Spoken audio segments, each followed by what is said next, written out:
Welcome everybody to another BDA Boxing Podcast, broadcasting to you live from the true north. This is Mr. BDA with you, and as always with me, the one, the only, King Bucho. King, are you there? Yep. Yes, Sensation. Sir.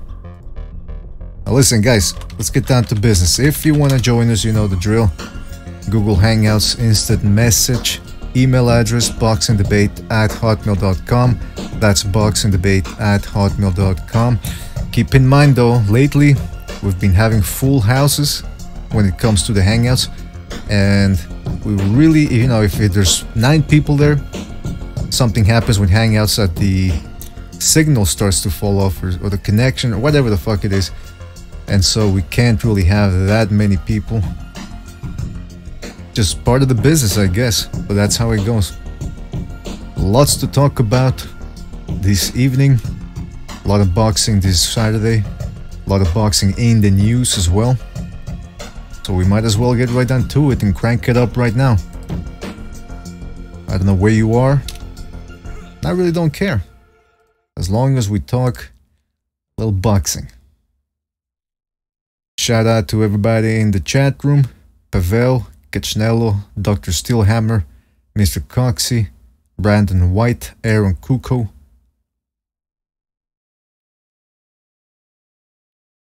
That's right. Now listen, I wanted to start off with something right away here. I was reading the news, and I see that they held a press conference. I don't know if it was today or or yesterday, whatever, but it was about an announcement for the Pacquiao-Matthysse fight. Now, of course, we all know Pacquiao started his career, what was it, flyweight or something like that when he was 16. But I'm looking at the press conference. I'm going to put it up right now. I'm going to put the photos from boxing scene. Look at that. First of all, Lucas Matthysse does not look like he's been training. I mean, I know the fight's in, what, June? But my goodness gracious, he's starting to look... He looks a little bit like Prince Nassim Hamed. He really does. He really does. Look at him. And I look at Pacquiao. He looks old.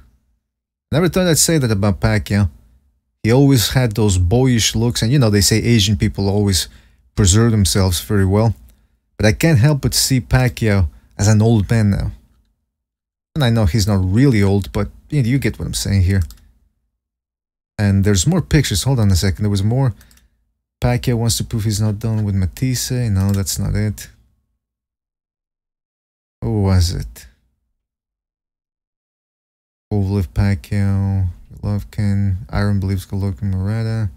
Anyway, there were more pictures somewhere. I don't know, they disappeared. But Pacquiao's head looks bigger than Mathisse's.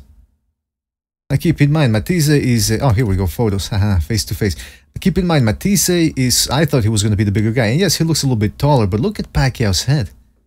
I don't know if it's the haircut, because again, Matthysse has sort of like a buzz cut going there. There you see Matthysse looking a little bit on the chunky side. Kind of like a double chin there. Pacquiao, as you can see, they're looking... Looks a little bit like... I don't know, man. He looks like a businessman. I don't know if that political side, that political work is taking its toll on him. Look at the size of Matthyse's fist. I still maintain that's where power comes from. Partly. Not just the fist, but it has a lot to do with the size of your fist. Because think about it. The bigger your weapon... You know, if you're swinging a big baseball bat, you're going to do a lot of damage. Same thing with the fist. If you're lobbing a hard fist, a big fist, that's going to do some damage. And I've seen movies like that too on the internet where guys with big fists, they can do a lot of damage. But anyway, I don't want to get into the dirty stuff right away. What are people saying in the chat room? He looks like Turkish Sorma Seller. I don't know what Turkish Sorma Seller is. I'd like my chocolate milk from brown cows. Don't know about you. I don't know what that means. Roddy Davis says, great fight, guys. Which fight, Rod? You talking about Matthysse Pacquiao? If so, yeah, it should be a good one. Mr. Coxey says, so happy the Triple G has an opponent. That's right. We talked about that, I believe, on Sunday. They announced Martirosyan is now Triple G's opponent. Now, look, we talked about this a little bit. I think maybe we'll go over it again. But you have to keep in mind, yes, Matthysse hasn't fought in 2 years. Yes, he's a junior middleweight. But I think in terms of skills, Martirosyan is a better fighter than O'Sullivan.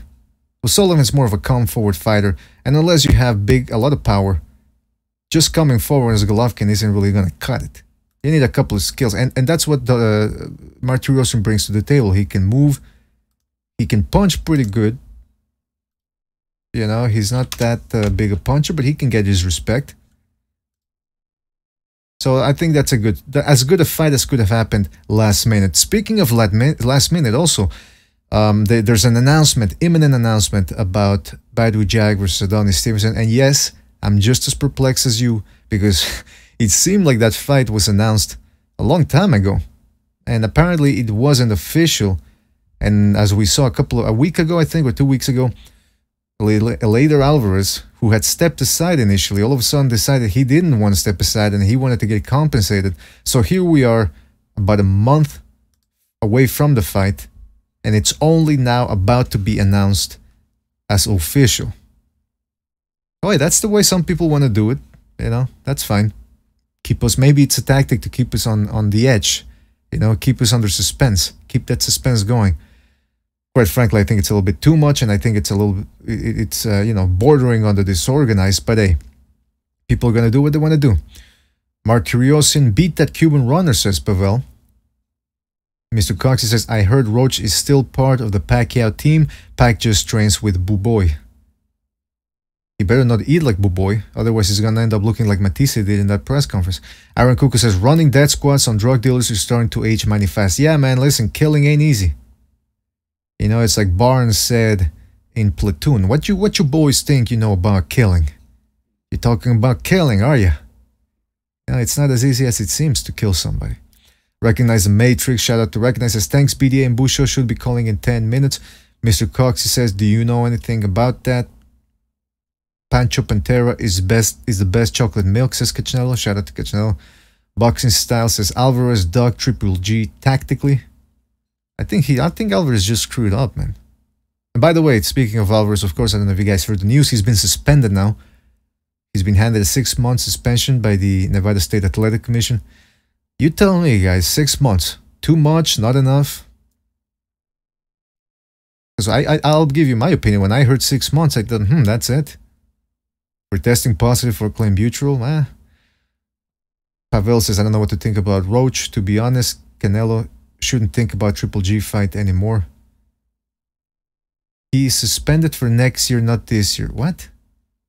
I don't know if he's kidding or not, but from what I hear, the suspension is isn't it effective immediate? Hold on, let me check it out. Golovkin-Martirosyan is finalized. By the way, it's going to be on HBO. And Golden Boy says Canelo will return on September the 15th. Oh yeah, so there you go. So it seems like this suspension... How the hell do you suspend somebody, but only do it for next year? In a statement released Wednesday morning, according to Boxing Scene, Golden Boy Promotions revealed Alvarez will return to the ring September 15, presumably in Las Vegas. The 27-year-old Alvarez suspension for 2 positive tests should end after August the 17th because his 6-month suspension is retroactive to the date of his first failed test, February 17th.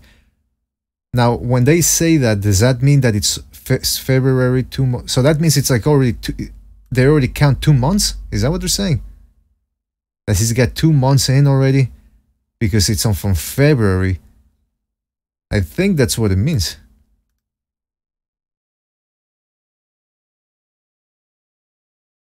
Yeah, that's what it means. He's already served 2 months of his sentence, according to what they mean by that retroactive. So, so not only is it a 6-month sentence, which doesn't appear to be that much, but he's already gonna fight in September. I tell you, Nevada couldn't. I bet that's the way it happened. They said to Canelo, "Listen, we want to suspend you because we have to look legit. Otherwise, it's gonna seem like we're desperate to have you on here. So let's just do it retroactive. That way, whatever happens, you still get that Mexican holiday, that September, that coveted September date, and you're in, baby. We all get rich. We all make some money." What do you think about that? Yeah, go ahead. Canelo was gonna get robbed. I hear myself anyway. Canelo was gonna get robbed again, and so imagine what would have happened if Canelo they allow him to fight despite the evidence that he took clenbuterol, whatever it's I can pronounce that, clenbuterol. And then they robbed Golovkin again. That would be just too much, you know what I mean? So now it's like the Las Vegas Commission looks like, oh well, you know, they do enforce rules and so now they're gonna suspend him and they're gonna have the fight in September and then they're gonna rob him in September. So it's gonna be less of a fucking shock, you know? Yeah, but this whole thing, it's a fucking listen, I'm sorry to swear so much, but 6 months. Come on, that's a bullshit sentence right there. It was just a formality, that whole thing. Exactly. Yeah, it's a formality. That's exactly what it is. 6 months, come on. That's like a rape sentence right there. You know, rapists, they don't do that much. No, it's true. Compared to people that grow marijuana, rapists get less time. But anyway, we're not going to talk about that right now. I see that we have... Who's in the chat room? I mean, in the hangout. Stu's in the chat? Well, he gets in there quick. All right. I wasn't bad, though. I told you what's going to happen, Price. I told you he's going to be sleeping. I told you the ambulance is going to come. The oxygen mask is going to come out. I told you he's going to miss the main event. I told you all them things were going to happen. That's right. The British Nostradamus is in the house. Stu, are you there?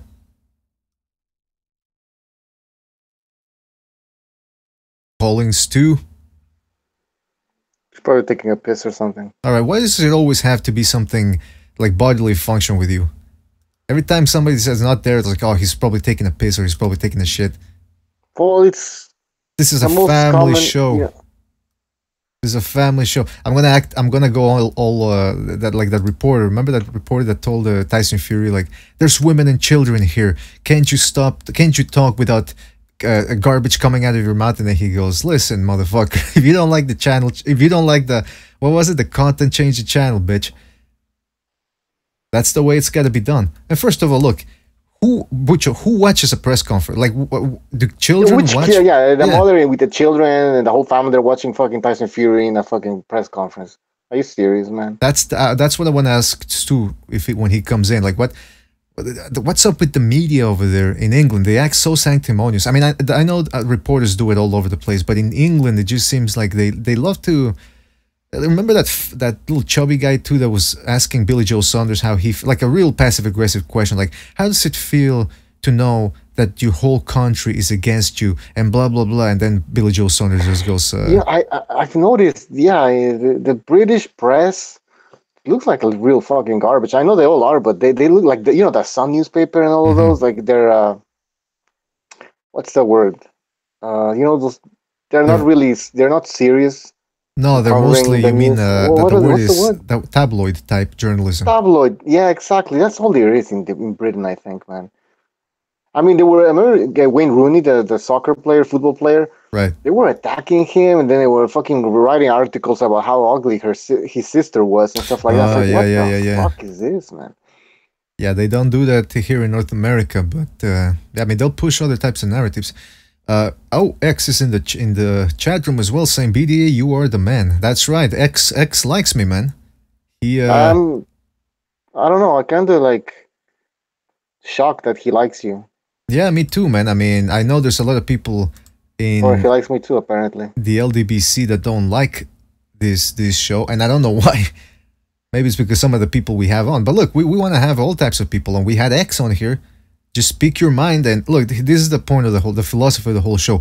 If you have something to say and it's smart, we're just going to let you talk and it's going to look like you're smart. But if you're a dumbass, we're going to let you talk and you're going to dig your own hole. That's the BDA philosophy right here. So we welcome any and everybody. Say whatever you want to say, as long as you don't disrupt the show by spamming or going on extreme views. Extreme views. All right. What's an extreme view? I don't know.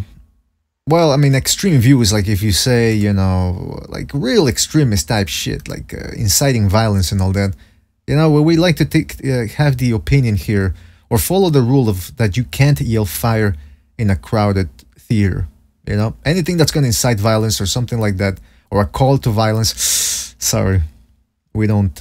We're not a bunch of activists here. We're not active. We're not advocating for any type of. Just admit we're a bunch of degenerates. Well, we like to talk boxing. We like to talk about, we like to. There's a lot of shit jokes here. Some people would call it immature. A lot of sex jokes and all that. But look, that's what makes us laugh. What do you want? We're not gonna change the humor for you. We already got a core group of people, a good. And by the way, I still maintain we got the best audience in YouTube, man. These people are funny. Look, let's look at the chat room. Let's see what type of gold they're throwing out there. The Fight Scout says, yeah, Wilder is ex's boyfriend. See, already right there, gold, Jerry, gold. Some homo talk stuff going on there. Oh yeah, but can you keep us informed about what happened that there was with the Tekashi 69 rapper there that we were talking about the other day, and Broner? So they moved the Thursday press conference from, I don't remember where. They're moving it to the Barclays Stadium because they are afraid that something might happen. Because there might be a shooting or something like that. So in the Barclays Center, they have metal detectors, so that's why they're moving it over there. And that's, now that you mention it, that's what it just hit me, that this guy Tekashi, whatever, like Reckon I said last episode, he's from New York, and this fight is taking place in New York. So it just suddenly hit me that that's why they're acting so concerned, because of the fact that there's that, what's it called, that they're New Yorkers. And by the way, they say that this Tekashi guy is a blood, right? The gang Bloods, the Bloods versus the Crips. Yeah. Do they let anybody in there nowadays? Because I mean, I look at this. I don't know how it was before, but I don't even know if he's in there. I mean, I don't know how it works. By the way, Stu's there. Stu is in the house. I don't think his connection is working because he keeps dropping. Yeah, I can hear you. Oh, good. All right, so there you go. And Stu, we already played your intro, so we're not gonna do it again. It's a one-time thing only. No, I just had to pop off. Sorry, boy. I'm sorry, mate. I just had to pop off somewhere, so I quickly closed it down so you didn't, No, I'm the one that's sorry. I'm sorry that I can't play your intro. I mean, we got a lock. There's a lock on it. There's a digital lock which makes us unable to play it 2 times in a row. But anyway, look, Stu, we were talking about Tekashi 69 last episode, just making fun, of the whole situation. All of a sudden, as Bucha just told me, it turns out that there's some security concerns, and they're taking some extra precautions over at the Barclays Center. Are you surprised by this, or is this whole thing turning into a bit of a circus? That's a fucking circus, isn't it? Mm-hmm. I mean, this is the problem. This is the problem with the music industry and Hollywood. It's just a circus now, mate. Fucking get 4'4" and built like a matchstick, giving it the big one to big guys and professional boxers. No, wait a minute. Do you know what I mean? And to top it off, he's got fucking Skittles in his teeth. Yeah, that's true. He's got it looks like he's got candy in his teeth. It's really disconcerting, man. I mean, who was it? Was it Precise in the last episode that said he was getting a really what's it called? Icky vibe. Like really disgusting vibe from this guy. Just looking at him, it seems like, I don't know if you guys have heard about they call them cursed images. That there's images out there that you look at and they just give you a bad feeling. Looking at this guy, photos of this guy, it gives you a bad feeling. I mean, I can't imagine what listening to his music must be like. Although I know... Never heard him speak, never heard him sing. This is the first time I ever seen the guy last night, and I was horrified. Yeah, didn't you hear the audio we played last episode where he was threatening Adrian Broner? Or was it Adrian Broner he was threatening in that video? Yeah, it was, yeah. Yeah, he does sound, he sounds like he's out there. But look, listen, Stu, I wanted to tell you that there's a lot going on in the news right now. They just had a press conference where they were announcing Matisse versus Pacquiao. And let me tell you something. Well, Pacquiao looks... Was that? He dropped. Oh boy. All right. So we're going to get that back. I also wanted to mention that we have a lot of boxing, man. If you guys haven't been up to date with what's going on, we got Broner versus Vargas on Saturday. Very intriguing fight. The undercard, we have Charlo versus Centeno. I don't know how much of a fight. I haven't watched Centeno since I haven't rewatched any of his fights. Let's just put it that way. But now people are saying they're getting that vibe. Ooh, there's going to be an upset. I'm getting the vibe. First of all, fuck the vibe. You have to go with your eyes and your logic. You can't just go, I get a feeling that this guy might pull an upset. Charlo doesn't suck that much. You know what I mean? I mean, yes, I know some people are overrating him, but I think he's a solid fighter, and I can't see him losing to Centeno. Does he look better against Centeno? Maybe. But anyway, there's that fight. which I'm not looking forward to all that much.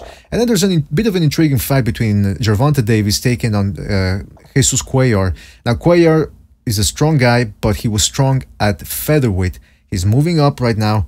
He hasn't fought in about a year, I believe, since he lost to Abner Mares. So if he were a slick boxer or something, all right, I'd give him a bit more of a chance here. But since he's a come-forward fighter and he's moving up in weight, and Gervonta Davis is a strong puncher, I don't know.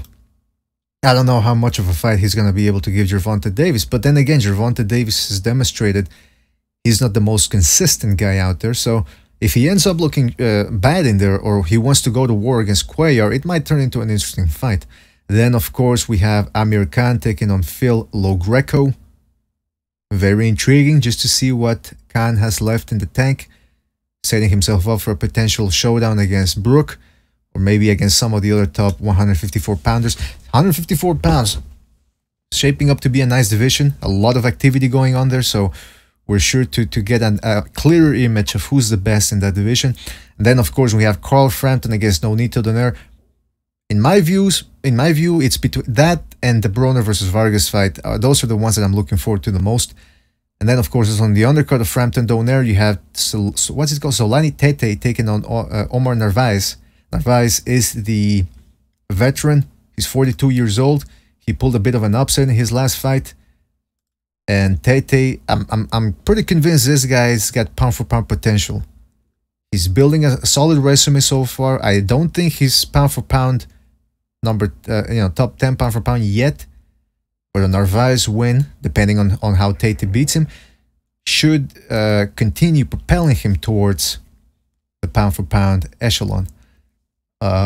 Let's see what people are saying here. Triple G needs to stay away from Canelo, says Nicola Ferrari. Shout out to Nicola. That chapter is a vortex of corruption. Should be over. By the way, Nicola, we've been wanting to get you on Second Renaissance for a while now.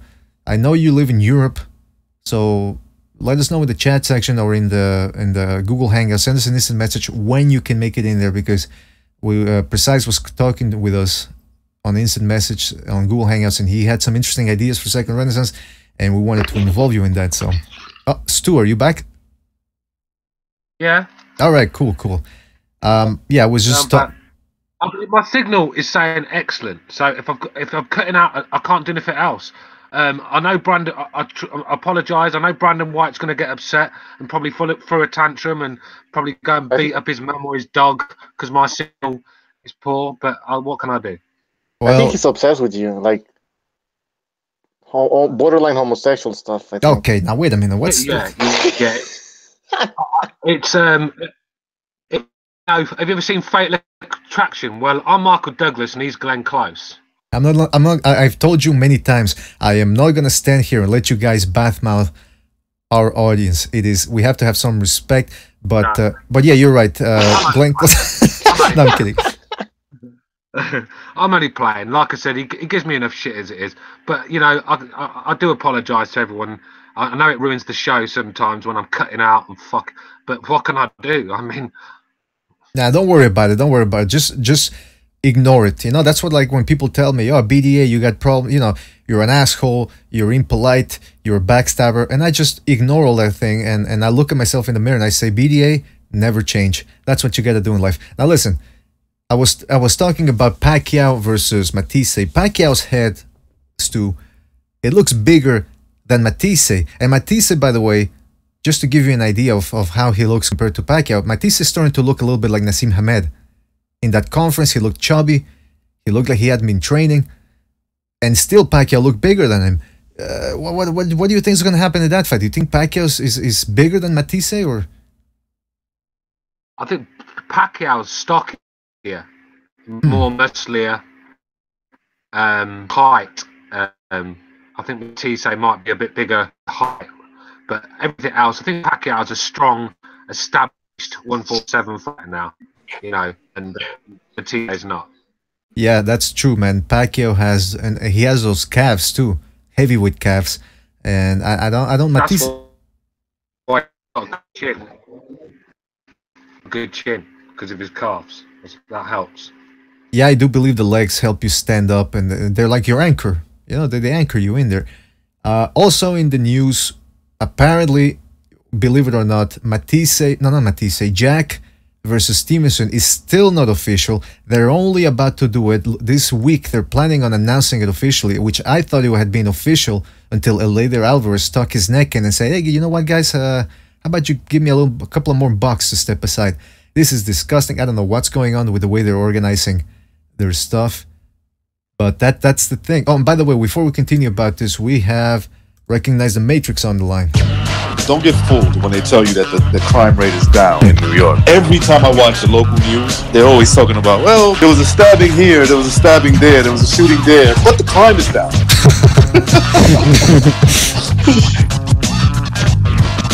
All right. Recognize, thank you for being on the show. Always appreciate your time. Oh, absolutely, absolutely. I just want to say, fuck X. I heard him talking shit about me in the comments section. Sorry, I had to get that out the way. You know what? You should just ignore X. I think he's only going to bring you... You're going to get an ulcer worrying over X. You hear what he's saying? He's saying Tekashi 6ix9ine is my son. Oh, now that's an insult. Yeah. That's an insult if I ever heard one. Let me tell you something. You shouldn't take that. Recognize that's bordering on the profane right there.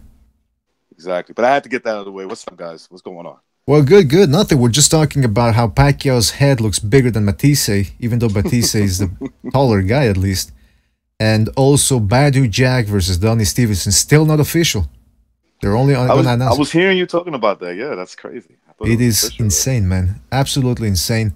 But also we want to talk about the fights that are going to be coming up this Saturday. Jam-packed Saturday. LoGreco saying, by the way, that Khan is not mentally stable. So he's... Yeah, that's his calling. Oh yeah, he's a big talker. Okay. Oh, we also have. I said that a long time. Khan's losing his marbles, bro. He's losing it. All that don't be surprised if he goes and does a Chris Benoit on his wife or something. Oh, oh man. Jeez.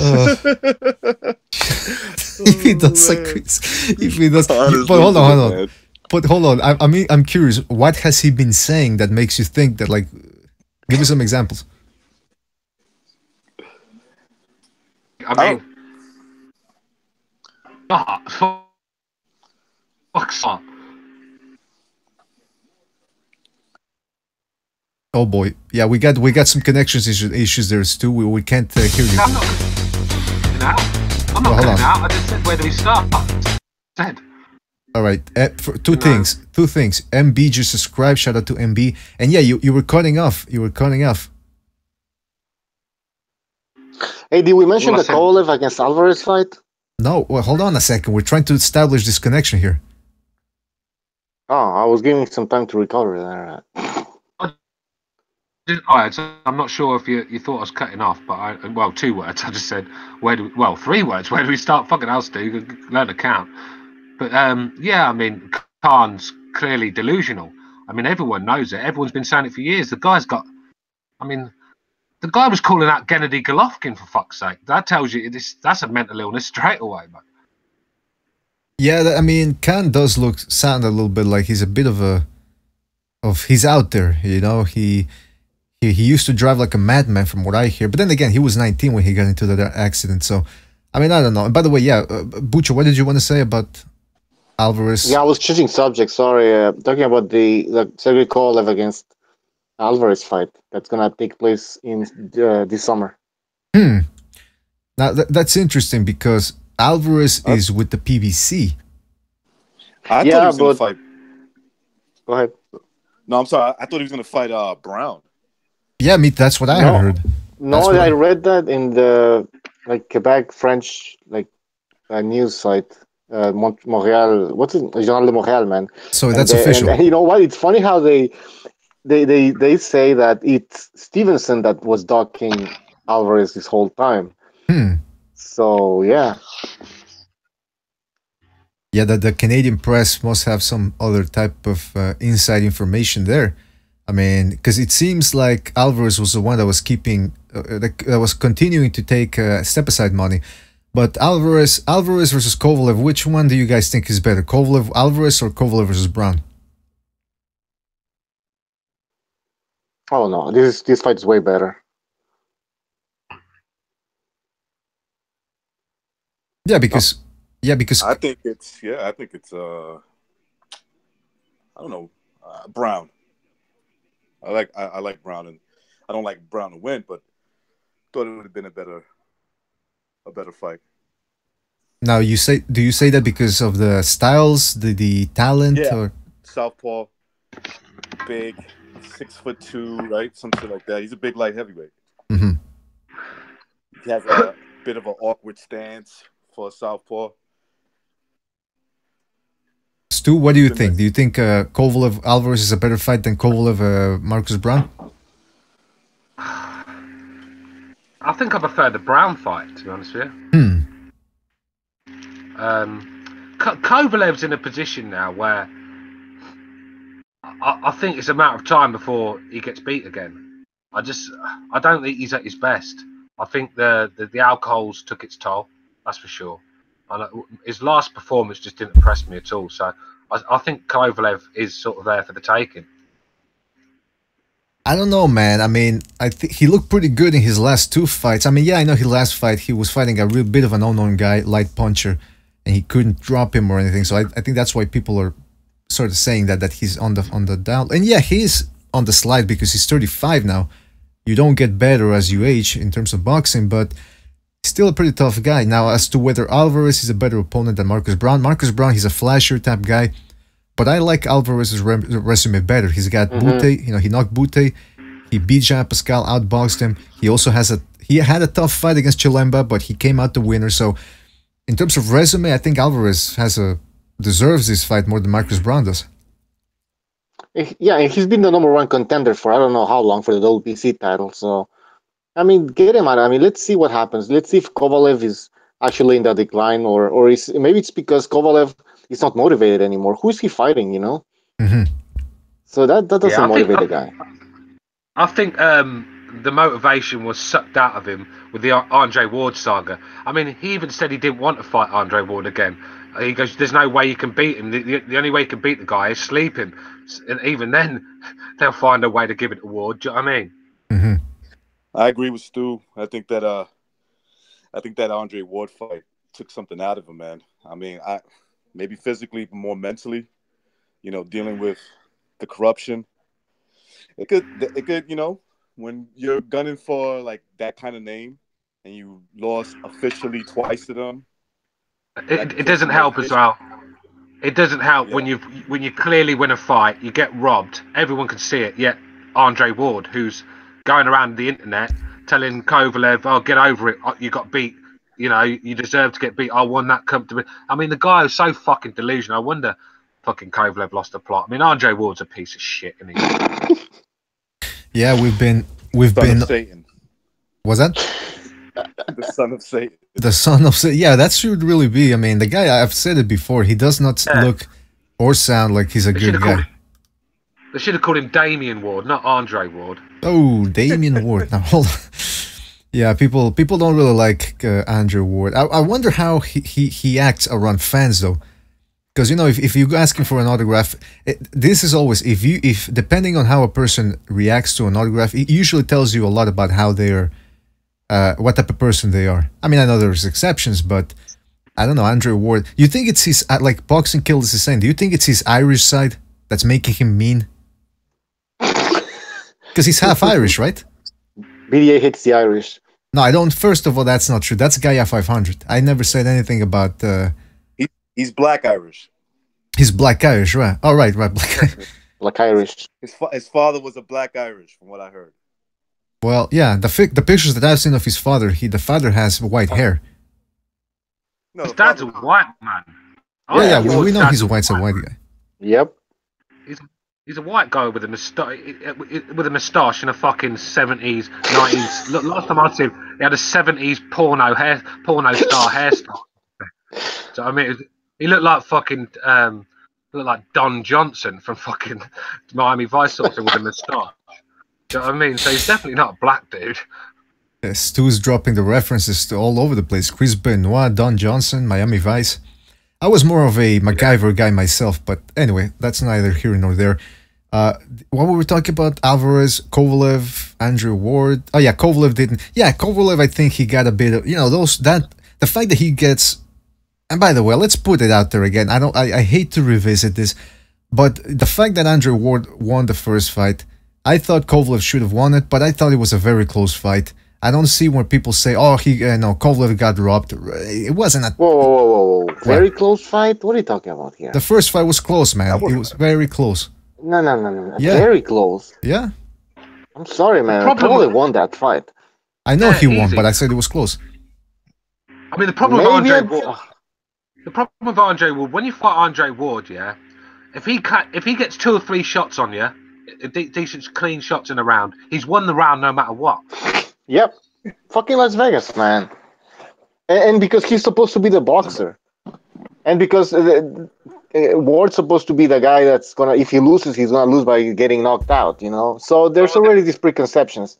But he looked exposed, totally exposed in that first fight, man. That first fight, he looked lost, man. Especially the first 6 rounds, which he could have lost every single round. I mean, look, if somebody, I'm not gonna get into a debate about opinions. If somebody thought he won some of those rounds in the 6, okay, fine. But if you look at his face, man, the first 6 rounds, he looked like a fish out of water. He didn't know what the hell he was doing.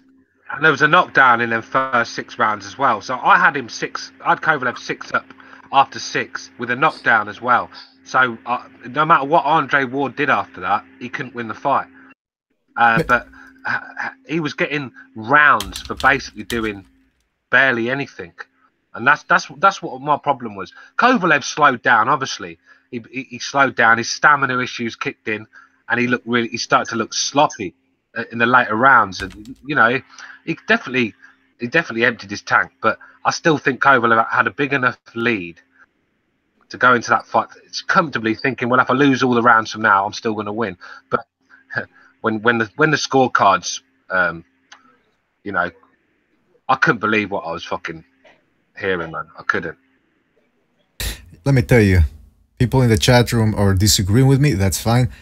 But I'm not saying Ward won. Let's make that clear right now. I'm not saying he won. But I thought, the way some people were describing the robbery. First of all, I'll tell you why I think, and fuck, I don't want to revisit the fight. But the reason why I think Kovalev won was because he was landing jabs and right hands. Ward, the only thing he was landing was power jabs and a couple of body shots, but they were the type of body shots that they took place while you're clinching. And I had this debate with a guy at the gym once after the fight, and I told him, well, do you count, like if I grab you or you grab me and I start hitting you to the body, do you count those as body shots? And he goes, scoring points? And he goes, yeah. And I said, well, I don't. That's where we disagree. But anyway, look, this fight, it's something, I don't know why it pushes people's buttons. Let's not get into it right now. I'll tell you what we should get into. I forgot to mention, of all the great fights that are going to be taking place this Saturday, perhaps the best one, or the most intriguing one, is Orlando Cruz taking on Lamont Roach. Oh, man. God. Now, as you can see, I'm putting up the picture there. Orlando Cruz, great style, very stylish. It's amazing. You usually don't see homosexuals having great style. That's something that that's something they're not known for. They're great fashion style. Meanwhile, you see here. Can I tell you something? Can I tell you, so on one of my videos, on my channel, right? One of my videos, or a lot of my videos, there's this guy who always comes on. He's like a troll, right? And I guess he's Cuban. So after, I think it was Lara or T's loss or something like that, me and him were going back and forth. And he's like, yeah. He said, yeah, at least I have Cubans to root for. Who do you have? Orlando Cruz? Jeez. I hope you took out your razor blade. When you think of Cruz, he's up there with most of these Cubans. It was a good comeback. He's up there with most of these Cubans. The way they've been fighting lately, I'm picking Orlando Cruz. My God. I've only seen a couple of clips from Lamont Roach. He looks pretty fast. I think he's only got under 20 fights. Orlando Cruz has been in there with some good fighters, but he's not even. Listen, with all the world titles that they're out there, WBC, WBA, WBO, and that's without mentioning the silver titles and the diamond titles and the super WBA mega titles and all that shit, he still hasn't won a title. That tells you how, I hate to use the word normal, regular, but that's how regular Cruz is. And here we have him facing off against Lamont Roach. And I don't know, I hate to point that out. I don't know why my eyes were guided to that place. But it seems like Orlando Cruz is stuffing his pants with something. I don't know why. You guys tell me if I'm imagining things or if I'm a sick bastard. And by the way, that Tecate girl that's in the back there. Why were you even looking down there, Petey? I was gonna say well, like I said, I don't know why. It's just I wanted to see if Orlando Cruz how excited he was to be near a fighter. I don't know. I'm just saying. For fuck's sake. I'm just throwing ideas out there. What's the matter? You guys are too wound up. You guys are too wound up. Yeah, go ahead. I would feel strange fighting him because, you know, as I'm whipping his ass, right? I'm gonna wonder like if this is hurting him or he's actually enjoying this. That's a good point. And every time he clinches, man. Like, is he fucking liking this shit?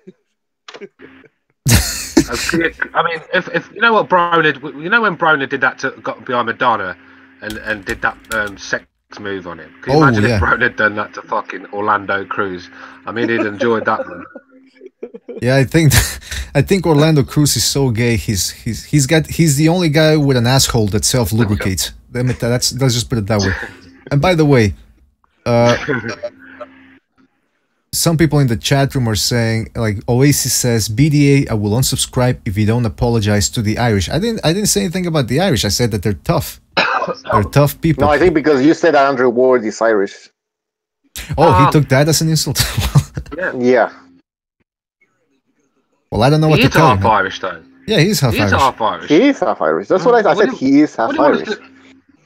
Yeah, I do lie to you. He's from the Dominican Republic of Congo. Then, if that keeps you happy, do you know what I mean? Fuck's sake. Oh man. Man. All right. So you want to talk about, instead of Orlando fucking Cruz, you were going to talk about Broner against, what's his name again? Vargas. Jesus Christ, Jesse Vargas. Yeah, I want to get to that, but I want to have the whole gang, if you want to call it here, because otherwise, you know, somebody comes in and then I have to ask them again about the fight. So, look, I want to go back to what Stu had said about Amir Khan losing it. What have you seen over there in the jolly old UK that makes you think that Khan is? What has he said that makes you think, all right, this guy's off the pod now? He went on a reality show in the UK called when they go to the jungle in Australia. I'm not sure if you got it over there. And where they eat insects and all that. Like, they have to live together on a camp in the jungle sort of thing.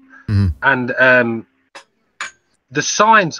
I mean, a lot of people thought Amir Khan was a complete dickhead into loss.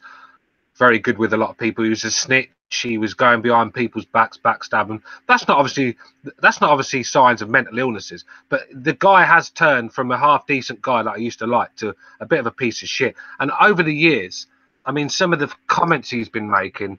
I mean, it's hard to explain because there's so many of them. But I just know that this guy is not all the ticket. There's something not right there with him. You know, the guy, he calls out guys that would end his life. I mean, this guy's he's a kamikaze, isn't he? So, and he blamed Anthony Joshua for sleeping with his wife when Anthony Joshua didn't know what the fuck was going on. It was a troll account or something. He put it all on for the world to see. Man does that. Fucking outs his wife, right? On Twitter in front of the whole world without getting any sort of fucking information or any sort of evidence. I mean, you know, there's just so many things this guy's done. I mean, we'd be here all day. Now, that's an interesting... First of all, there's two interesting points right there. The fact that you say that he turned into an unlikable person, which is strange because when he came out of the Olympics, he was like the golden boy, you know, of the UK. He was going to mend fences between the races over there in the UK. Everybody loved him. And now all of a sudden you're telling me people dislike him? Liked it, to be honest with you, man. Just go on Amir Khan video and look at the comment section. Just look at the comment section, man. That's all you got to do. Don't take my word for it. The guy's just not liked it anymore. I don't know why. I think his arrogance. I mean, this guy, he went to Birmingham, right, with his brother and got robbed by Pakistanis. The guy is his own people fucking robbed him and attacked him when he went to Birmingham. So something's not right with this guy, man. I mean, this guy got got his fucking dick out on Skype and started masturbating. I mean, who does that when you're a fucking professional boxer, man? Yeah, well, it's not the only one. I know Roy Jones also got somebody hacked his phone or something like that, and he had his cock rock Roy hard. Jones was sending naked pictures to some girl, and she put it out there. Yeah. Now, don't ask me how I know all of this, but yeah. You could go on with the strange things this guy's done. That's a sign of a mental illness. When people are doing bizarre, fucking eccentric stuff, then it's a sign of a mental illness. Well, wait a minute. First of all, if you're sending pictures, naked pictures, don't call that a mental illness. We've all been there, so you gotta slow it down there, mister. There's nothing wrong with sending a picture to a bird, privately, but going on Skype, fucking, for the world to see you having a fucking, knocking one off on Skype, is a different thing altogether. Well, yeah, that's true. I do agree. Maybe he's not technologically savvy. I don't think he's a lot. There's a lot of things he's lacking, man. I mean, yeah. I mean, even his Good wife. point. I mean, even his wife says, that he went off the rails, and he accuses her all the time. According to Amir, she's had affairs with nearly every fighter in boxing. I mean, Kell Brook, she's been having an affair with Kell Brook as well. Do you know what I mean? No doubt with Amir. I mean, he's just paranoid with his wife. He's split up with his whole family. His whole family took him to the cleaners. He should have got rid of them a long time ago. He was well, he should have done, man. He was paying these guys to do fucking basically what? Get him in fights with Canelo Alvarez, and try to get in fights with Golovkin and people like that, so he dies in the ring. I mean, yeah, they want that insurance. I think they want the money. How can we get rid of Amir and get his will? I know. Let's call that Golovkin. Oh man, now that is you're talking about this guy's family, for Pete's sakes. I mean, you gotta be very careful with that, man, because these Pakistanis, they take the. Don't matter. Ripped him off. Don't matter where he's fucking from. If your family rips you off, get them gone, man. Taking all. What do you think he's? The guy had to go on the jungle, get me out of here to get some money in his fucking pocket. Yeah, that's a shame. That's a big shame. Look at the money he's earned. Yeah, he should. You would have assumed he had more than. I mean, that he wouldn't have had to stoop to the level of. But I mean, listen, you gotta make a living. You gotta go. You're a celebrity or borderline celebrity. You gotta earn that money. But if you're gonna go into a celebrity show, do it the way David Haye did it, which is try to act as personable as possible so that everybody likes you afterwards. We got David Haye, woke up in the morning out the tent and in the jungle, sitting there creaming himself in front of the camera. He's a right fucking poser, he was, man. Always had his top off, creaming his fucking arms and his muscles. Nah, I would have done the same thing, but anyway, we got. He was flirting with some hot chick in some show out there in the UK. He was what? He was flirting with this girl like on TV. Huh? Oh, she was hot too. She was like a little mixed breed, curly hair. David Haye can get women, mate. Don't get that twisted. David Haye can get his fair share of women. I think that's why he got rid of his wife, because his wife weren't really that nice, and he never brought her to the fights. But I never knew why. But when I saw her, I knew. Do you know what I mean? But he's split up with her now, so he's on the rampage, and I bet he's got a few. I bet he's got a few numbers. I bet his numbers are fucking racking up. I bet you. Now that's an interesting thing, because David Haye. First of all, David Haye should stop focusing on trying to get women. He should focus on trying to get a win. I mean, the guy hasn't had a win since fucking, what was it? Who was his last win? Chisora? It was some. No. It was some guy. It was some guy on Dave TV, man. I can't even remember. Yeah, I was gonna say, he knocked the guy out too. I forgot his name. All right. Yeah, the guy was a bum. Yeah, he's a bum. He had no business being in that ring. All right, we got Cameron on board. Fuck, mate, it's life, man. You only live once. Make the most of life. Enjoy it. Because everybody's got their weird fetishes, man. And mine just happens to be eating fucking ass. Oh, no. There we go. Hey, he asked for it.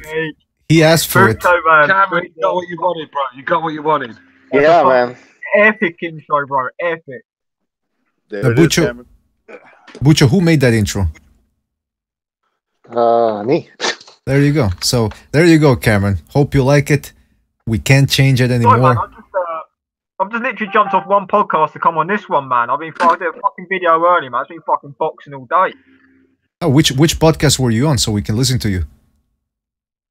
Oh, it's just on some channel called BWTM Sports, man. I've been on his channel a few times over the years, but I just want to say one thing. Stuart said something about, you know, if you're doing all these bizarre things, you've got mental illness. I just want to confirm that just because I eat arse doesn't mean I've got mental illness. Well, that's up for debate. That's up for debate.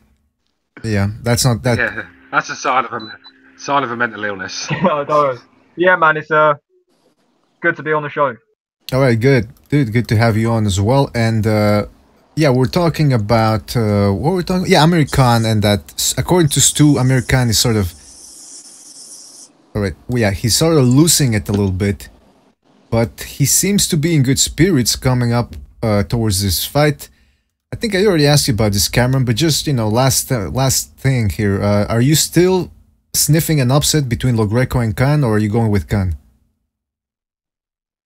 No, I think Khan wins, but, you know, like I said, I wouldn't be surprised if LoGreco knocks him out, because, you know, LoGreco, said it before, said it earlier on as well, you know, LoGreco's trying to get in Khan's head. Khan's saying he's not going to let it happen. I mean, if he doesn't let it happen, he's going to win on points, but I don't know, man. Like I said numerous times, Khan's there to be hit. It doesn't matter who he fights. There's a chance of him getting knocked clean out. You know, we've seen it with Algieri. Algieri hurt him, and Algieri, you know, he's not got no more power than Paulie Malignaggi. You know what I mean? So for the fact that Algieri rocked him, then I think anybody can. Does Brook knock him out? Yes. Yeah, oh, man. Brook irons him out, man. Irons him out. The oxygen mask will be out that day, I can tell you. Oh, there you go. We got a prediction. We got a prediction. Again, Stu says the oxygen masks are gonna come out. Yeah, I think, would it be fair to say that the Kell Brook Khan fight is the one that Khan's going for, sort of like a maybe last cash out payday? Looks that way. Looks that way, definitely. It's funny how he's finally, you know, when these boxers, when they start running out of options to make big money, the guy that they were ducking this whole time, they're willing to fight him now. I mean, Khan has been ducking Brook for the longest, man. He doesn't, you know, I'll be surprised if he gets in the ring with him. I'll be honest with you. I mean, I got to see it to believe it. The thing with Amir Khan, the way things are going for him right now, he's probably holding on for that last payday against Kell Brook. But knowing the look he's been getting, LoGreco's going to knock him out, and the Brook fight won't happen. Do you know what I mean? Exactly, man. That's honestly, I can see that happen. I said it since the fight just got made, man. Yeah, but how is it that a guy like him is just, he can't take a punch? Like, I mean, everybody can't take a punch. You know, there's always a chance that you get hurt really bad when you don't see a punch coming, right? But his reaction to every punch that I've seen him get hit with that he doesn't see coming is like, he's either knocked out or, you know, it looks like a high-rise building is about to collapse. You know, he's like... He always gets caught square on as well, with his eyes closed. Yeah. He doesn't see the punches coming because he closes his eyes, right? And this is the problem. You've got to keep your fucking eyes open. How can you prepare yourself for the shot with your fucking eyes? And this is it. If you see a lot of crafty fighters, they don't get knocked out because they can see the shots coming, and they can either ride it with they can turn it with the shoulder, ride it, you know, lean back, whatever. But you see the shots coming, prepare for the shot. But Khan doesn't see any of this. So 1 minute he's awake, throwing punches. The next minute he's woke up, and have you noticed he doesn't know what happened? There's always someone saying to him, "Oh, you got knocked out." Do you know what I mean? It's ridiculous. You know, the guy. He should have learned a style. When you get hurt like that, you've got to learn a style. You've got to get defensively sound. I mean, I don't know if you guys remember a guy called Junior Barrera twice. Jones had a terrible fucking chin. I mean, he was getting knocked all over the place when he got caught, but he beat Barrera twice because he found a way to stay away. Oh, I know you're talking about Junior Jones. Yeah. Well, he found a way to stay away from Barrera's power because he was quite tricky and slick, you see, and that's how he won that fight. If he went in there with an Amir Khan game plan, he'd have got knocked clean out. Yep. Yeah, you got to figure out how to escape that power. Khan, you know, it's interesting. Bucho and me, we've been talking about that, about how Virgil Hunter was supposed to work on Khan's chin, and one of the ways in which he was going to try to do that was by strengthening Khan's neck, which, you know, makes sense. And yeah, he did appear like as if he had a thicker neck. And even then, he still continued to... But then again, I mean, since he's been with Virgil Hunter... What's that? There's some terrible background noise. Yeah, who's playing with plastic, something plastic? Oh, I'm serving myself some food right now. Oh, okay. Yeah, what you having? I told you, he's a chef. Stu believes I'm a... No, I ordered me some Spanish food, so, you know. What the hell Spanish food? Any chocolate milk? Rice and... Yeah, and I'm gonna make me some chocolate milk. I'll make sure to mute, you know. Wait a minute, chocolate milk with rice and beans? Are you trying to destroy your toilet, man? No, it's just that after I work out, man, I need something that's I just seen you recognize. I just seen you comment on my video, man. Yeah. I caught it. That you're like the first person that I saw that reported the official, I guess, GGG Martirosyan. So yeah, I saw that. I saw it on my feed. I said, "Oh shit, this fight is official! Finally, you know, let's get it over with." Yeah, man, I'm on that shit. I totally. I saw your video, and I would say, man, I probably 100% agree with your video. Well, yeah, man. What was he saying about Khan? Oh, yeah, Khan. He was supposed to be working on his neck. But let's really be honest about it, guys. Here, come on. Since he's been with Virgil Hunter, yeah, he got stunned a little bit by what's his name? Algieri. But that was in the early rounds. It's not like he got stunned in the late rounds or got knocked out or anything. And it was only Canelo, big-ass Canelo, that dropped him and stopped him. So maybe Khan's chin isn't as bad now as it used to be. I don't know. Maybe I'm being Mr. Positivity here, trying to look at the silver lining. But it's all about you. To me, it's all about. I'm sorry, I'm hearing myself echo. Is that me or? Okay, there we go. It's all about how you, like Stu said. If you close your eyes, I mean, this should be common sense from fighting. You close your eyes and you get hit with a punch, right? Mm-hmm. Obviously, you're not seeing it coming. That means you're throwing punches with your eyes closed. You're gonna get hurt really bad. You know, I think people over exaggerate sometimes somebody's chin, right? I mean, it's just human nature. You get rocked in the right spot. No matter how your head is shaped, you're gonna go to sleep or you could get hurt really bad. But when you close your eyes, now that makes it just a lot more worse. That's true. You know, and that's if there was a way what he's doing. What Amir Khan is doing is instinct. That means that he was never corrected when learning how to fight, learning how to box. Like, listen, you gotta do that young. You gotta tell your fighter, don't close your eyes when you're throwing punches. Mm-hmm. You know, you don't close your eyes when you're throwing punches. You keep your eyes open, chin tucked, you know, and at least you can brace yourself for, like Stu said, you could brace yourself for a punch, even if it catches you from the blind side. Your eyes are open, you're still ready for it, you know. So, exactly, and it keeps you awake. I agree with Stu. It keeps you awake, bro. I mean, you sit there and get in a fight, and you see a punch coming. The likelihood is you're gonna be awake. If you get blindsided when you're not looking or your eyes are closed, see if you're still awake. You're gonna be out cold. You've got to brace yourself for the punch. You've got to prepare yourself. And this thing about improving Amir Khan's chin. If there was a way to improve chins, don't you think David Price would have done it by now? Don't you think Amir Khan would have done it by now? So you just can't do it, man. I mean, when you're 6'9" and 270 pounds and you've got a chin of paper mache, you'd do something about it, wouldn't you?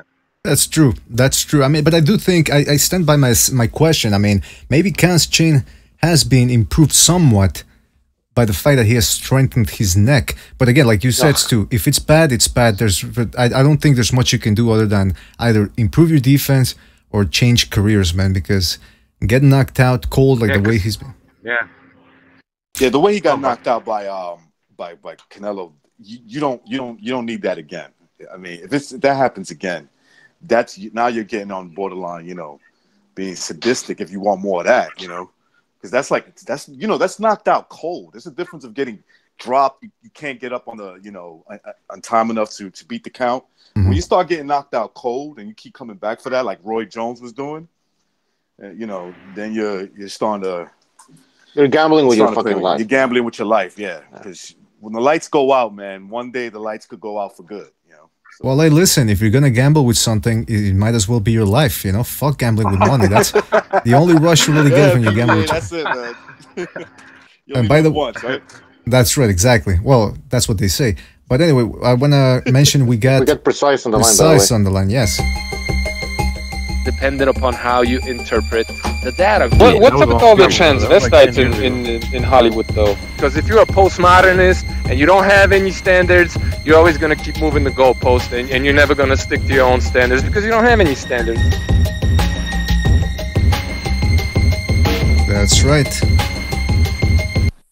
The one, the only Precise, bunch of Precise. Thank you for being on. Always appreciate you giving your time here. Yeah, we're talking about Amir Khan because there's a lot to talk about. First of all, fuck, man, jam-packed Saturday. Amir Khan, Lo-Greco. How do you see Lo-Greco doing in that fight? What are his chances to get a knockout blow in there? Well, before I answer that question, I just wanted to say that knockout by Canelo was a thing of beauty, and thus I hope Amir Khan keeps fighting. Well, wait a minute. I mean, Jesus. That is no. See, that's no. You gotta respect fighters. That was a wonderful knockout. Who doesn't want to see more of that? That was a beautiful knockout. I have to admit that. Yeah, but it didn't look yeah, good for but Khan. it was scary though. When his face was all twisted up, he weren't moving. Yeah. It was scary, man. I don't know why everyone isn't upset about this fight. I mean, Amir Khan is coming off a huge knockout, 2-year layoff. He's never really was that good. You know, now he's fighting the beast, Lo-Greco. You know, it's a dangerous fight, man. Look, Khan is we all know this. Nobody outboxes Khan, but you sure as hell can knock him out. So it's that kind of a fight. What his chances are of him knocking Amir Khan, no one really knows, man. Nobody really knows because, you know, it was a hard knockout. It's a long layoff. Khan is no longer really a spring chicken, I think. You just don't know what to expect. So what I'm doing, let's say I'm betting this fight, I'm taking Khan to win, but my main bet is Lo-Greco by knockout. You know what I mean? Someone says it's 16-1. The odds. 16-1. Khan is the favorite? No. I mean, for Lo-Greco to knock out Khan, the odds are 16-1 that he actually manages to accomplish that. Yeah, it's a lot of. I'm sticking money on that. I'm sticking money on that, man. Yeah, I'm pretty sure that's not the only thing you're gonna stick somewhere this Saturday. But look, I mean, look, the thing is this, man. When it comes to who dropped out, by the way, everybody gets Precise and Bucho. All right, but yeah, I mean, with Lo-Greco, it seems from what I've seen, and again, it doesn't really tell you all that much, but he's been doing a series of videos on YouTube detailing his training regimen, his camp, and he really does look motivated. He looks like he's in good spirits. He knows this is a big fight for him, that he has the time to train, unlike the Spence fight. Then again, and Stu made a good point, because I think it was Stu, when I had asked him, well, Sean Porter was able to outbox Lo-Greco, so imagine what Khan's gonna do. But then Stu said, yeah, but Sean Porter can actually take a shot. And I said, this fight, I think we're all gonna be on the edge of our seats every time Lo-Greco launches a punch, and see if it graces Khan's, because it doesn't even have to land cleanly to hurt Khan. It can be on the side of the head, it can be on the side of the chin, it can just be a tap, and Khan does that little spaghetti dance. Man, I don't know. He hit him on the neck. That first knockdown, he hit him on the neck. You're talking about the Garcia fight? The Danny Garcia knockout of Khan. Yeah, that's true. It was on the neck, like around the neck area. So, yeah, we'll have to see with Amir Khan. Like I said before, I still want to see Khan versus Brook. Call me crazy, but I mean, some fights, they don't have to be... There doesn't have to be a title on the line. Both guys don't have to be in their prime. I just want to see what I think when there's a grudge like that and both guys still have something in the tank. That's the type of fight I want to see every once in a while. Now, I'm looking... Amir Khan, when he gets that fight out of the way, if he loses in devastating fashion, I just hope he hangs him up. Like I said, he's made his money. He's got a lovely house, lovely wife. He's got a few quid. Just leave the game while you still got some sort of faculties about you. I mean, I don't want to see him get hurt. I'm owning and get at Amir Khan sometimes for being a fucking weirdo, but obviously I still don't want to see the guy get hurt. So if that Brook fight does happen, you know, obviously it's going to be a devastating KO, and I just hope Amir can pull through that one, hang the gloves up, and go and live his life. on a peaceful fucking ranch somewhere. Do you know what I mean? Because it's not good to be taking shots like that all the time. Now, in the beginning of what you just said, did you just say that you want to see Khan hang him up, or that you want to see him hang himself? Because I didn't hear exactly what you said. Oh, fuck me. Hang them up. Hang the gloves up. I don't want to see him hang himself. Fuck's sake. No. Yeah, I understand. Yeah, because I know you're not the type of person that says those type of, bad things about people. I do say stuff like that, but I don't feel any bad tensions between Amir Khan. I just think he's fucking deluded. And I think he's got mental problems as well. So that's just it. Now, do you think, like we were talking about, you said that Khan started turning into a bad person or a distasteful type person. Do you think that has something? Distasteful, not a bad person, distasteful. Yeah. Do you think that has something to do with the fact that he's been repeatedly knocked out and dropped and suffered concussions? No, ego. A lot of it's ego, I think. I mean, this guy, when he goes to Pakistan, right, he has fucking the army fucking surrounded him. So no, it's like a superstar turning up. I think it's ego, a lot of him, especially in the Muslim world. Amir Khan's a big name, isn't he? And I think I think his ego got a bit too big for his boots, sort of thing. And they probably mistake him for the actor Amir Khan. He's the superstar. Yeah, the Bollywood dance. Yeah, the other Amir Khan. Amir Khan's the second most famous Amir Khan in the world, isn't he?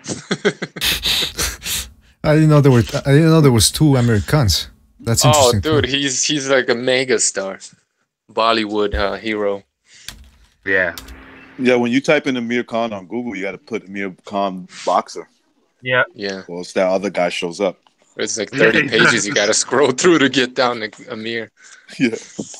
Yeah. But here's the thing: the other Amir Khan, the actor, he's got 2 A's on the Amir. Meanwhile, the boxer only has a 1 A. It's not that. It's not. That's why he called himself. That's why he called himself Amir King Khan, because he didn't really have a nickname at the time.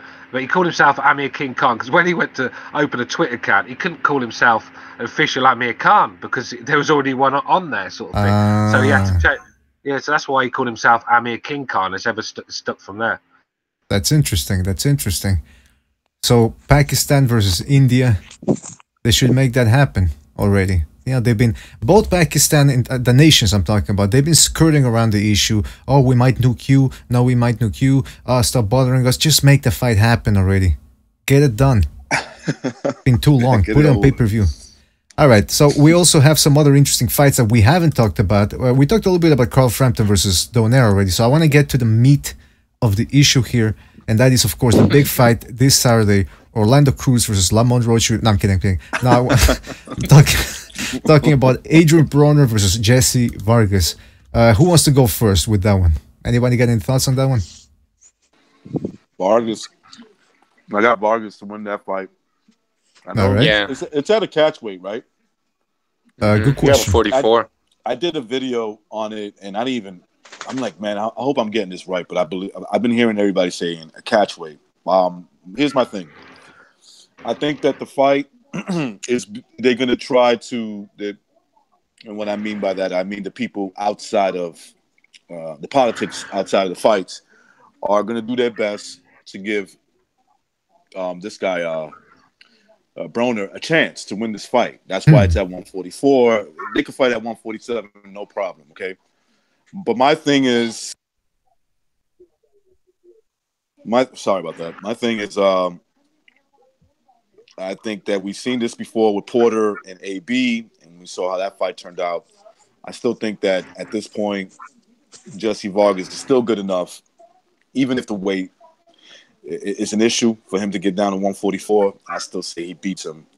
But he's got to be careful because if the fight is close, obviously there's a good chance it's going to AB. Yeah. Sounds like he's aware that because there was an interview or an article that came out where he said he has to take control of the fight and maintain control for 12 rounds because I still, like I said before, for the life of me, I do not understand why Adrian Broner would be a betting favorite other than obvious corruption. Mm-hmm. Yeah, that's an interesting thing both of you are saying because Adrian Broner, just looking at who the A side is in this fight, Showtime keeps doing this video profiles on Adrian Broner. It just seems like the PBC wants to keep recycling him over and over, or maybe they think he still has something in the tank that they can market. PBC is not a very friendly place for a Mexican. Let's just put it that way.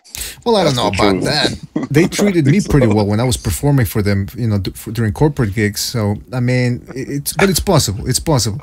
Now the other thing about Jesse Vargas is, I don't know what you guys think, but if Adrian Granados was giving Adrian Broner problems, I see Jesse Vargas as a faster and better version, a more technical version of Adrian Granados. Or am I wrong there? No, he's better in some ways, not as good in others, but in many ways, he I would say he is better. Punching power, especially. Mm-hmm. I think Jesse Vargas is just going to be too busy for Broner. I mean, Broner is a guy that you can just outwork him without doing a lot, really. Mm-hmm. I mean, this is a guy that's not going to take you to the trenches. He's not going to take the places you've never been. You can stay in second gear, basic stuff, and it's enough to beat Adrian Broner. Simple as. Yeah, taller, I think. Yeah, go ahead, Bucho. Yeah, sorry. He needs to just throw straight punches, and don't overcommit and overstep in or anything like that. Don't step in too hard, because that's what Granados was doing, and then Broner just pivots and goes around his opponents. But if he just keeps keeps it at mid distance, he's gonna be fine. With straight punches, he's gonna be fine. Yeah, he's the longer guy, I believe. He's the taller guy, and Broner's a counterpuncher. What is he gonna do if he's gonna have to cut the distance, right? He's gonna have to sell out to get to Vargas if Vargas fights like you just outlined. Yeah, I think the thing with Broner though, he's basically a hooker, right? And he's got this terrible shoulder roll that never works. He's better than Berto at it, but it's still a terrible roll. But his punches are very telegraphed. It's very, they come with speed and they come with a bit of pop, but they're just telegraphed. So a lot of the times he's struggling to connect, and then he goes missing for for 2-3 minutes around sometimes, where he's not throwing anything. And this is my problem with Adrian Broner. I just can't pick him to win any fight against any top half decent fight. I just can't pick him. Yeah, that's insanity. His shoulder roll, he's been working on rolling with those right hands in his last couple of fights. So I don't know if Jesse Vargas is going to have that easy a time to tag him with his right hands. The problem for Broner is, you take a look at Vargas. He knocked out Saddam Ali with that right hand. He hurt Pacquiao, I think it was in the 6th or 7th round. He almost had Timothy Bradley out in their fight. So that right hand has improved ever since he's changed trainers. And if Broner, I mean, look, well, here's my question to you. How good do you think Broner's chin is? It's good. Yeah. He's got a solid chin. Yeah. He can recover pretty quickly. Yeah, that's the thing. I mean, to be fair, how he survived Madonna, I'll never know, because them fucking legs, they were walking off somewhere where his body wasn't. Do you know what I mean? Yeah, that's true. Didn't Madonna break or fracture his cheekbone or something like that? Didn't he do something to him like that? Yeah. But Maidana was a massive puncher, man. Hell yeah. He was just a big puncher. Yeah, the problem here for Broner is that Jesse Vargas, he might not have as heavy hands as Maidana, but he's got quicker hands. And that right hand, man, it's a punch you don't see coming that takes you out. But Broner, I agree. Broner is very durable. Say what you want about him and his attitude and some of his flaws. He's got a pretty good chin. That guy went 12 rounds with Maidana. And I actually thought he closed the show a little bit better against Maidana in that 12th round. But, I mean, I don't know, man. It's Broner. He has to get that win in there if he still wants to continue oiling that machine. Or even if he loses, does he still get a couple of good, solid wins here against inferior opposition, and then they put him in there against another big name? I think so. Become a gatekeeper. He's like a gatekeeper at this point. I mean, would you guys... He's a famous gatekeeper, Yeah. Exactly, famous, yeah. He's the headliner on the card, man. But yeah, he's a gatekeeper. He's the ace star. I think when his zero went, I think a lot of his the brand that he was trying to sell us was basically you can forget about it. You can't sell what he was selling to us with the defeat to Marcus Maidana on there, and then a fucking robbery against Paulie Malignaggi. At the end of the day, I think once the zero went, I think a lot of Broner's enthusiasm for boxing went. I think it's just about the money now. I don't think it's not about being. Yeah, but he's kept himself very, very relevant, choking hookers, getting shot at. So That's the way to do it, man. He's actually built his fan base, I believe. I like if he loses this fight, I like to see him fight Tekashi 6ix9ine. That would be a good one. Yeah, in a knife fight. The winner loses his life. But look, I take Tekashi 6ix9ine in that one. If it's a knife fight, what I'm looking at from this kid, I think he wins that one. Well, remember, he's half Puerto Rican, half Mexican, so he's probably got experience fighting with knives and all that. Hey, if Adrian Broner hit Takeshi 69 on the chin, when Takeshi wakes up, there'll be a fucking chalk mark around him. Agree. But the thing about this Broner is this: would you guys be surprised? Let's say he loses against Vargas this weekend. He gets a couple of wins, right? 2 wins. Would you be surprised if they put him in against somebody like Spence? Yeah. I mean, why not? Yeah. Yeah. He won't. I like how Precise. I like the way Precise laughed at that. It's like, yeah, they'll eventually kill him off. Yeah, he was. Yeah, that will be the final one. Character soon enough. Well, that was the rumor. That'd be so right? mean for Spence to take that fight, man. That was just child abuse. Come on. I agree. Well, yeah, that's what I was gonna say. That was the rumor, right? That supposedly Spence knocked out Broner a long time ago when they were sparring. Oh, believe the rumors. There was conflicting rumors. It was that he knocked him out or he punched him so hard that Broner started crying. Some shit like that. I don't know. It could be true. That's a TKO. Come on. Yeah, that's a TKO. You start crying, you got TKO. It's interesting because we were talking about Broner's chin. If Spence was able to hurt him that much in sparring, then that means Spence is a big, huge fucking puncher. I mean, I don't know. It's sparring. Anything can happen in sparring. Guys that have never been hurt as a professional have been hurt during sparring, but it just adds more to Spence's mystique about how good he is. What size was Spence in sparring? I bet he was in the ring at 165 pounds, 160 pounds. So, Broner's a small guy. There's only so much you can go up weight before someone puts you to sleep. That's true. And let's not forget, Spence was sparring against that fat guy in the streets. He was able to back up a fat guy, and they were only hitting each other to the body. So that shows you how hard Spence can hit. What I like about Spence, he looks like he's ready to fight all the time. Like outside the ring, if you hear like his interviews, especially when there's like boxers around, he's got that look. He's looking at the boxers like, "Do you want to fight?" Like I was reading his mind. I'm like, he looks like he wants to tell him, "Yo, do you want to fight now?" Yeah, you're saying he's a fighter through and through. He's got everything. The way he talks, everything is. You can tell he's just like ready to fight. He's always in the gym. Kind of like that about him. Yeah, people are saying, Simon Radford in the chat room says his eyes slow calm, like he looks calm. I think he's talking about Spence. To me, he looks like he's high all the time, like he's got a permanent high. Yeah, Spence would have played the Django role very well, wouldn't he? Never saw that movie, so I don't know. I don't get the reference. He's that sort of guy. He's that cowboy western sort of guy. I do like his style. He's got no charisma, no personality whatsoever. I mean, you can't get what is that noise, man? I think fucking sucking on a crack pipe someone there, and they fuck's sake. Why is it always got to go back to crack with Stu? But what I was gonna say was, yeah, Spence, like you said, who needs personality and character and charisma when you can fight the way Spence does? I mean, I don't care if he's got charisma. The way this guy takes on anybody, and he puts pressure and those body shots. BDA loves body punches.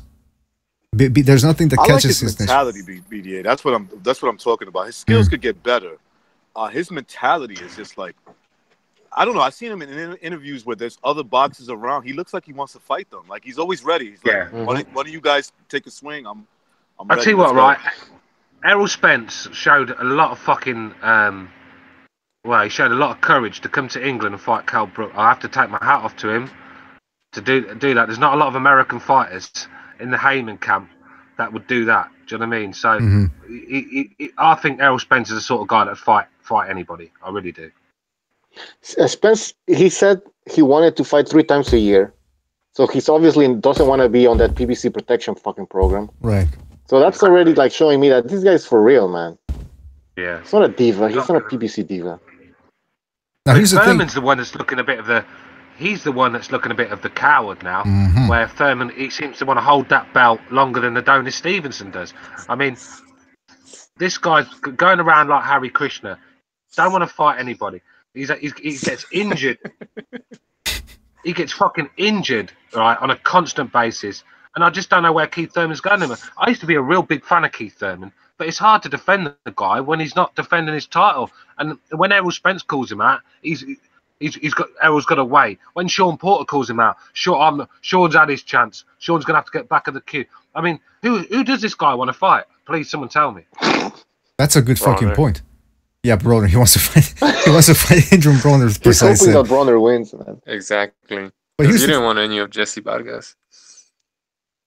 Yeah, Jesse Vargas got the same attitude as him. That would be a good fight. Jesse Vargas and Spence. That's true. Well, we'll have to wait and see if Vargas can get that win, man. I mean, the guy's got quick hands. He has power.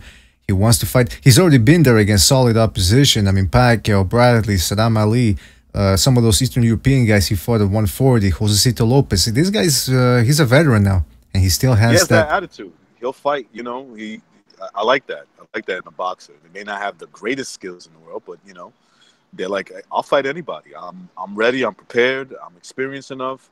I see that from Vargas. You know? Well, speaking of the Errol Spence, who you mentioned before, there was a video that I was watching a couple of weeks ago where he was next to one of the Charlos, I forget which one, and they were being interviewed by reporters, sort of like a round table type thing, except there was no table. And what's his name? Charlo, which again, I forget which Charlo it was, but he was acting all hyper. Jamel. It was Jamel? Okay. He was in Paulie Malignaggi mode, acting all, hyper and everything. Meanwhile, Spence is just standing around there looking like he wants to, eat a Hot Pocket and go to sleep. And then all of a sudden, Charlo said, oh, by the way, I don't have trouble with southpaws. No southpaws ever troubled me. And you could tell that Errol Spence, that thing about wanting to fight anybody, where he just did a face like, man, shut the fuck up. Like he wanted, I'm pretty sure he'd be willing to step in there against Charlo in a professional boxing match. That's how much I think this guy loves to fight. I say he would fight Charlo. I don't know if management would allow it just yet. And I would take him. I'd love to see I'd take him to beat Jamel, the smaller one, because of his pressure, because of the pressure that he brings. He'll get hit, and it'll be interesting to see how he reacts to the smaller Charlo, who he's got decent power. He's got let's just say he got enough power that'll get your attention. So, yeah, I saw that interview, and I saw exactly what you were talking about. That's what I like about him. He just looks like that kind of kid that you want around you if you're going to get into a fight with a group of guys. He just looks at you and says, yeah, I'm ready when you are. Don't worry about it.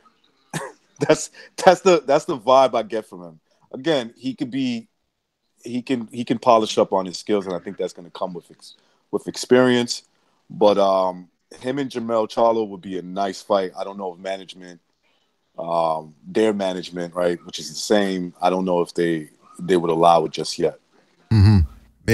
Yeah, that's the thing. I don't. They love to marinate fights over at the PBC. So and Errol Spence still has business at 147. But going back to the whole Thurman thing, it's true. I used to get into debates with Bucho about, I think Thurman's good, I think this and that, and I was even gonna make a film analysis a couple of months ago. It was more than a year maybe, where I was gonna make a compilation of Thurman and his skills. And I was watching a Sean Porter fight, and all of a sudden I realized, wait a minute, he's not as good as I thought he was. And now that he's again injured, and the way he speaks, it's almost if he doesn't want to fight anymore. I mean, I don't know. I think I'm starting to lose my hope in the guy. And I'm starting to come around Bucho's way of thinking, which is that Thurman might just be a tad bit overrated by the media and by fans as well. Even though most fans now are on the Errol Spence train, I don't think they're overrating Thurman anymore. If anything, it seems they're underrating him. But anyway, we got Broner-Vargas. All right, so let's get a couple of predictions in there. Actually, you know what? The predictions might come on Saturday before the fight. So let's slow down on that one. The one we're not going to have time to talk about is Carl Frampton versus Donaire. So, who wants to start off on that one? What were your thoughts on the matchup?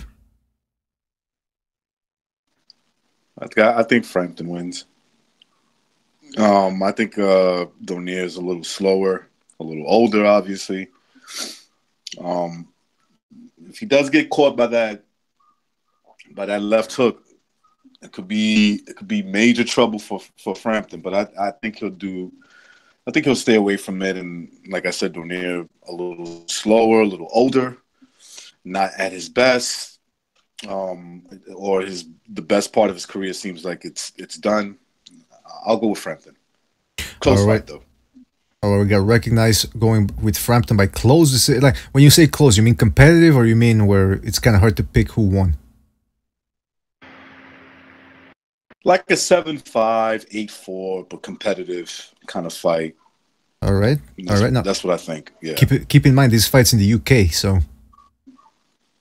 Right. I mean, it might turn out to be bigger than that, on the scorecards, and it might be legitimate too. I'm not saying that Frampton needs necessarily the cards to be stacked in his favor to pull out a victory, but I just think that the fight will be competitive. It'll be competitive, especially for the first six rounds of the fight. All right. I don't see a knockout. And by the way, I'm looking at BoxRec here. They have Carl Frampton listed as 5'5" and Donaire as 5'5.5". Is it me, or does Donaire seem taller than that? Frampton's small. Frampton's a small guy. He's 5'4". That's his problem. Yeah, that's his problem at featherweight. Frampton just too small. Obviously, he's built stocky and he's quite broad, but just hasn't got the attributes to be in that division, and that's why we're seeing him struggle. I mean, when he was a super bantamweight, he was a lot better fighter for me. I just think he's given away too many attributes. I think Donaire is a fair fight for him size-wise. I think they're both very similar fight, and it will make for a entertaining fight early on. I just think Frampton he'll work Donaire out after a while, and I think he'll get behind his jab. He'll box Donaire. I don't think he's going to have to. I don't think he should go to war with Donaire, because that's just a silly thing to do. I think he's going to have to box Donaire, and I think he'll do it. And I think he could stop Donaire late on. I think Donaire's worn, torn. He has no business in this division himself. So I see a Frampton stoppage. Frampton stoppage. All right. Whoa, there we go. Who else wants to give us a prediction? Cameron? All right, I think Cameron is... Sorry, bro. I was on Skype jerking off to a girl. I'm back now. All right, listen, you don't have to try to top yourself off every time, Cameron, with your quotes, all right? You don't have to be being Cameron the ass eater all the time. You get what I'm saying here? Yes, man. Actually, I'm not just saying half this shit for show, man. It's legit true. All right, then. Well, that's even worse right there, man. And by the way, we got... Ukraine is weak. Oh, yeah. Anyway. Yeah. Your predictions. I wasn't on Skype there jerking off, man. I was talking to a girl for sure, but I wasn't on Skype doing that. But, yeah. I think Frampton on points, man. Like Stu said, I mean, neither a guy I've got business fighting at this weight. It's just two super bantamweights fighting each other. I think Frampton will probably win on points and have enough. I think Donaire's just been recycled at this point. I mean, we're talking about a guy who's been past his best for about 4 or 5 years. Really since Rigondeaux beat him, he's kind of been on the slide. So for me, I think Frampton wins on points. You never know with Donaire. The problem is they talk about left hook and all that. His biggest knockouts were against guys who were smaller in weight. So for me, I don't know. I think Frampton wins on points. Maybe Donaire, can catch him and make it interesting. But Donaire's just being recycled. He's a recycled name, past his best. People know who he is, so it'll look good on Frampton's resume. But Donaire wasn't the fighter he was, and by far, I think Frampton's not what he was either. But I think Frampton's just got a bit more in the tank, to be honest. Okay, so we're gonna get back to that. I want to get back to that later on about Frampton, what he has left in the tank. But so your prediction was what? Frampton by decision? Is that what you said? Yeah, probably Frampton I think Frampton wins fairly comfortably on points after a close start. Now, how confident are you in that? Would you be willing, like, if you were to bet, would you bet a large amount of money, or do you think that left hook from Donaire is still... No, I'm actually putting money on Donaire knockout this weekend. So, I think All it's right. I think Frampton wins on points, but I'm putting bet on Donaire knocking him out. Well, there you have it. He has Frampton winning, but he's putting a little money on Donaire just to make things interesting. Precise, how about you? How do you see this fight going down? I think Donaire at this point in time is very much a one-trick pony, and maybe that one trick will be good enough to give Frampton a scary moment here and there, maybe put him down once or twice. No, not twice. But I think Frampton will adjust after that and basically make it somewhat of a safe. He'll fight. I'm not trying to say like survival mode or anything, but he'll be cautious. It'll slow the fight down. I think Donaire's power and counterpunching ability will allow him to go 12 rounds, basically, but he will lose 8-4. Mm-hmm. All right, so there you have it. Most people, everybody actually, picking Frampton to win. Now, here's the thing about Donaire. You look at his record. I'm looking at his record right now. 2007, he upset Victor Chinen. Spectacular knockout. Then he took out Rafael Concepcion, Hernan Marquez. That win looked better in retrospect. He brutalized Vladimir Sidorenko. Then he, of course, that sensational knockout against Montiel. He shut out Narvaez, who's going to be fighting this weekend as well. Then he started having, a couple of tougher fights. Vasquez Jr., again, he dropped Vasquez and everything, but he had a tougher fight than he should have. Matebula couldn't take him out, even though he dropped him. Against Nishioka, he didn't look all that super spectacular, but again, he beat him. And then came the Ringendo loss. He struggled against Dorchinian in a rematch before stopping him. Was that? He beat Julio Arce, didn't he, at some point? Yeah, Jorge Arce, yeah, I forgot. But I didn't even count that much, that win that much. Then he struggled again. People forget, Simpiwe Vetieca, I should say, South African. That fight was stopped before, I think, or after the fourth round, so they went to a technical decision. But Vetieca was giving him hell. Then Walters, of course, stopped him. And so you guys know the rest of Donaire's career. He's 35 years old. It seems like ages ago where he was considered pound for pound one of the best in the world. And the way HBO was hyping him after the Montiel fight, he was going to be like a 126-pound version of Roy Jones Jr. I still think that left hook of his is pretty good. I think his hand speed is still pretty good. He did beat the very tough Cesar Juarez not that long ago. Was that? He said he's got legit power. I mean, he rocked Nicholas Walters, who was a massive featherweight, and Donaire was undersized featherweight, and Donaire rocked Walters to his boots. So the left hook's always there. Yeah, that left hook's always there, but he has no jab. He doesn't go to the body, and that's where I was trying to get at, which is people were saying, well, Carl Frampton looked bad against Horacio Garcia, but come on, guys. Do we really expect Donaire to fight the same way Horacio Garcia fights? When have you seen Donaire put his hands up, walk forward, and dig to the body? Against that African, Matebula. That's how he fought. But the guy was much, much bigger than him. So Donaire's not got the lateral movement he used to have, man. Yeah, that's true. That's true. He doesn't use... But then again, it's also the competition, I think. I mean... Against Magdaleno, there was no way he was going to out-maneuver Magdaleno. Magdaleno is just too... At this point, he's too quick for a guy like Donaire, even though Donaire's still... He's too fresh, man. Too fresh, too young. Mm-hmm. But I'm still interested Donaire in lost that speed, man. He lost that speed. Remember that speed? I'm sorry, Butcher, but that speed that he caught Montiel when he fucking almost killed him. That punch. I mean, if he had anywhere close to that speed, he'd still be...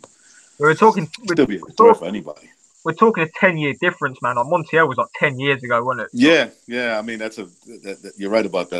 That's a big difference. But it's just it's hard to pick again. It's hard to pick him to a top top guy like Frampton at this point. Does he have an outside chance? Of course he does. He's still got power. So. Well, yeah, that fight's going to be taking place on... Now, here's the thing. How is this going to work? Because this fight's taking place in the UK. At the same time, Amir Khan versus LoGreco is taking place in the UK. So, does anybody know the time difference is going to take place at... Same time. You think so? Fuck. Yeah, they're both main events, man. They'll be around probably 10:30 sort of start time. I mean, I'll be watching Frampton-Donaire. No doubt about that, man. And I'll probably just check Twitter for the Khan fight and watch it. But I'll be watching a more competitive fight. Frampton-Donaire. On paper, Khan should win. I mean, this is probably where Greco goes in and fucking destroys Khan now. But for me, I'll be watching Frampton-Donaire. Okay, so people in the chat are saying it's gonna be one Sky and Box. So okay, so what are those the networks? Box Nation and Sky Sports. Sky Sports and BT Sports and Box Nation. Yeah. Okay, so which one is which? Like Frampton-Donaire, which one is that? Frampton-Donaire's BT Sports, Khan-LoGreco Sky Sports. Ah, so Khan's getting that Sky coverage right there. Yeah. All right, good for him. Carl Frampton versus Donaire on BT Sports. I didn't know BT Sports had exclusive rights to boxing fights. They've only just got into boxing, man. Like a year ago, they joined with Frank Warren. So they kind of just started getting into it now. They've set up a pay-per-view station as well. They just announced as well. So I tell you what, BT Sports is better than Sky Sports for me. I'm subscribed to both of them, but BT Sports is brilliant value for money. They've got into the boxing now. This is why Frank Warren's going around with a smile on his face, all confident again. He's got BT backing him. So, and they've just brought out a pay-per-view as well, I think, for the big fights. So, I mean, BT Sports has got all the Champions League football on, the UFC, it has the UFC live, it has the rugby. It's great sports program, BT Sports. So I prefer it to Sky, to be honest with you. How about darts? Oh, fuck that. Eddie Hearn owns the darts, so it's Sky Sports. I'd rather boil a kettle and pour the water into my eyes than watch darts. Oh, now wait a minute. Hold on a second. Darts is a fucking great game, man. I've never been into it, man. Darts, cricket, fucking rugby, golf, all that shit, man. I can't watch that. I've sat and watched cricket. I've sat and watched Test match cricket. When you just I've been poorly or something, and I've been 8 hours cricket. Just sit there and watch I could sit and watch 8 hours cricket, no problem. You know what? I'd rather watch Amir Khan's Skype video than watch cricket.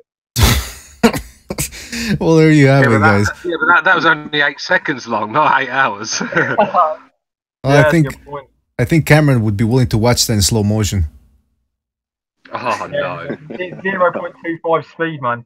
Yeah, exactly. Stretch it out. Meanwhile, you got time to loosen your belt, take off your shirt. All right. Listen, we haven't even talked about Gervonta Davis yet, because this is the guy with a lot of upside in his career. He's got Mayweather backing him, even though there seems to be a little bit of friction. Yeah, there seems to be a little bit of friction between those guys. What do you guys think about Gervonta Davis versus Jesus Cuellar? I don't even know him. Yeah, Jesus Cuellar was the one who lost to Abner Mares. For me, I think it's a bit of a clever matchmaking from Mayweather Promotions. Vacant title.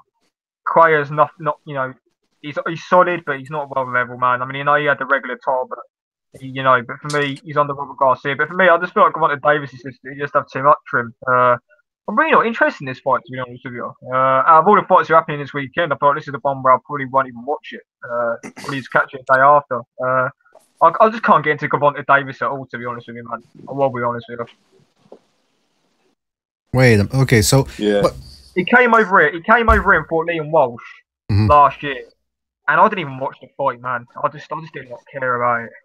I did. I watched it. He fucking battered Liam Walsh. That's why I didn't watch it, man, because I knew it was a mismatch.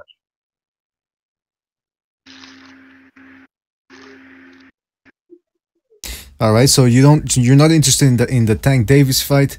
I'll watch it, but I won't watch it live. Right. Okay, so there you go. So you won't watch. I mean, you'll watch it, but you won't enjoy it, or you're not looking for. Yeah, I'll watch all the other fights. I'll probably watch Vargas Broner, and then I'll probably catch Tank fight the day after. Yeah, so you're not looking forward to that one. But that's But the general question is, how much does Tank Davis have? Because in the tank, no pun intended, because he's got problems with Floyd Mayweather. He can't seem to be making. He missed weight in that one fight on the undercard of McGregor versus Mayweather. People a couple of weeks ago, people were saying, or months rather too, they were saying, put him in there against Lomachenko. This guy is 23, I believe. He's only had one world title. He's only really had one good opponent. Why are people so quick to push him into the limelight? He talks a big game. Mayweather wants to punish him, doesn't he? Because, you know, you see, Gervonta Davis came out and said that he was forced into that title shot, and all of a sudden Mayweather's come out saying he wants to make Gervonta Davis versus Lomachenko first. So, for me, Mayweather's pissed, and he wants to put Gervonta Davis in Lomachenko to punish him. That's what it looks like. So Mayweather and Gervonta Davis having a bit of a quarrel here, right? Not the first time. It's not the first time. Mm-hmm. Yeah, that's the thing. I don't think either guy is that... they don't get along with each other. Maybe Gervonta was the guy who shot at Mayweather's SUV. Let me tell you something now, right? Gervonta Davis is not going to make any sort of name for himself while he's still got Floyd Mayweather in his team, because Floyd Mayweather is toxic. He steals the show from his fighters. Mm-hmm. You know, when Gervonta Davis come to England to fight Liam Walsh, the Mayweather made that press conference all about him and Conor McGregor. Yeah. Gervonta Davis just sat there in the corner like a good little schoolboy that had been told off. I mean, Floyd's toxic. If you're gonna, it'd do him good to actually get someone in like fucking, even if he went to Eddie Hearn or someone like that. Yeah, Bob Arum even. I think Bob Arum would be a great move for him. I just don't think Floyd Mayweather is good for fighters. He brings a toxic atmosphere around him. It's all about him. He's got a massive ego.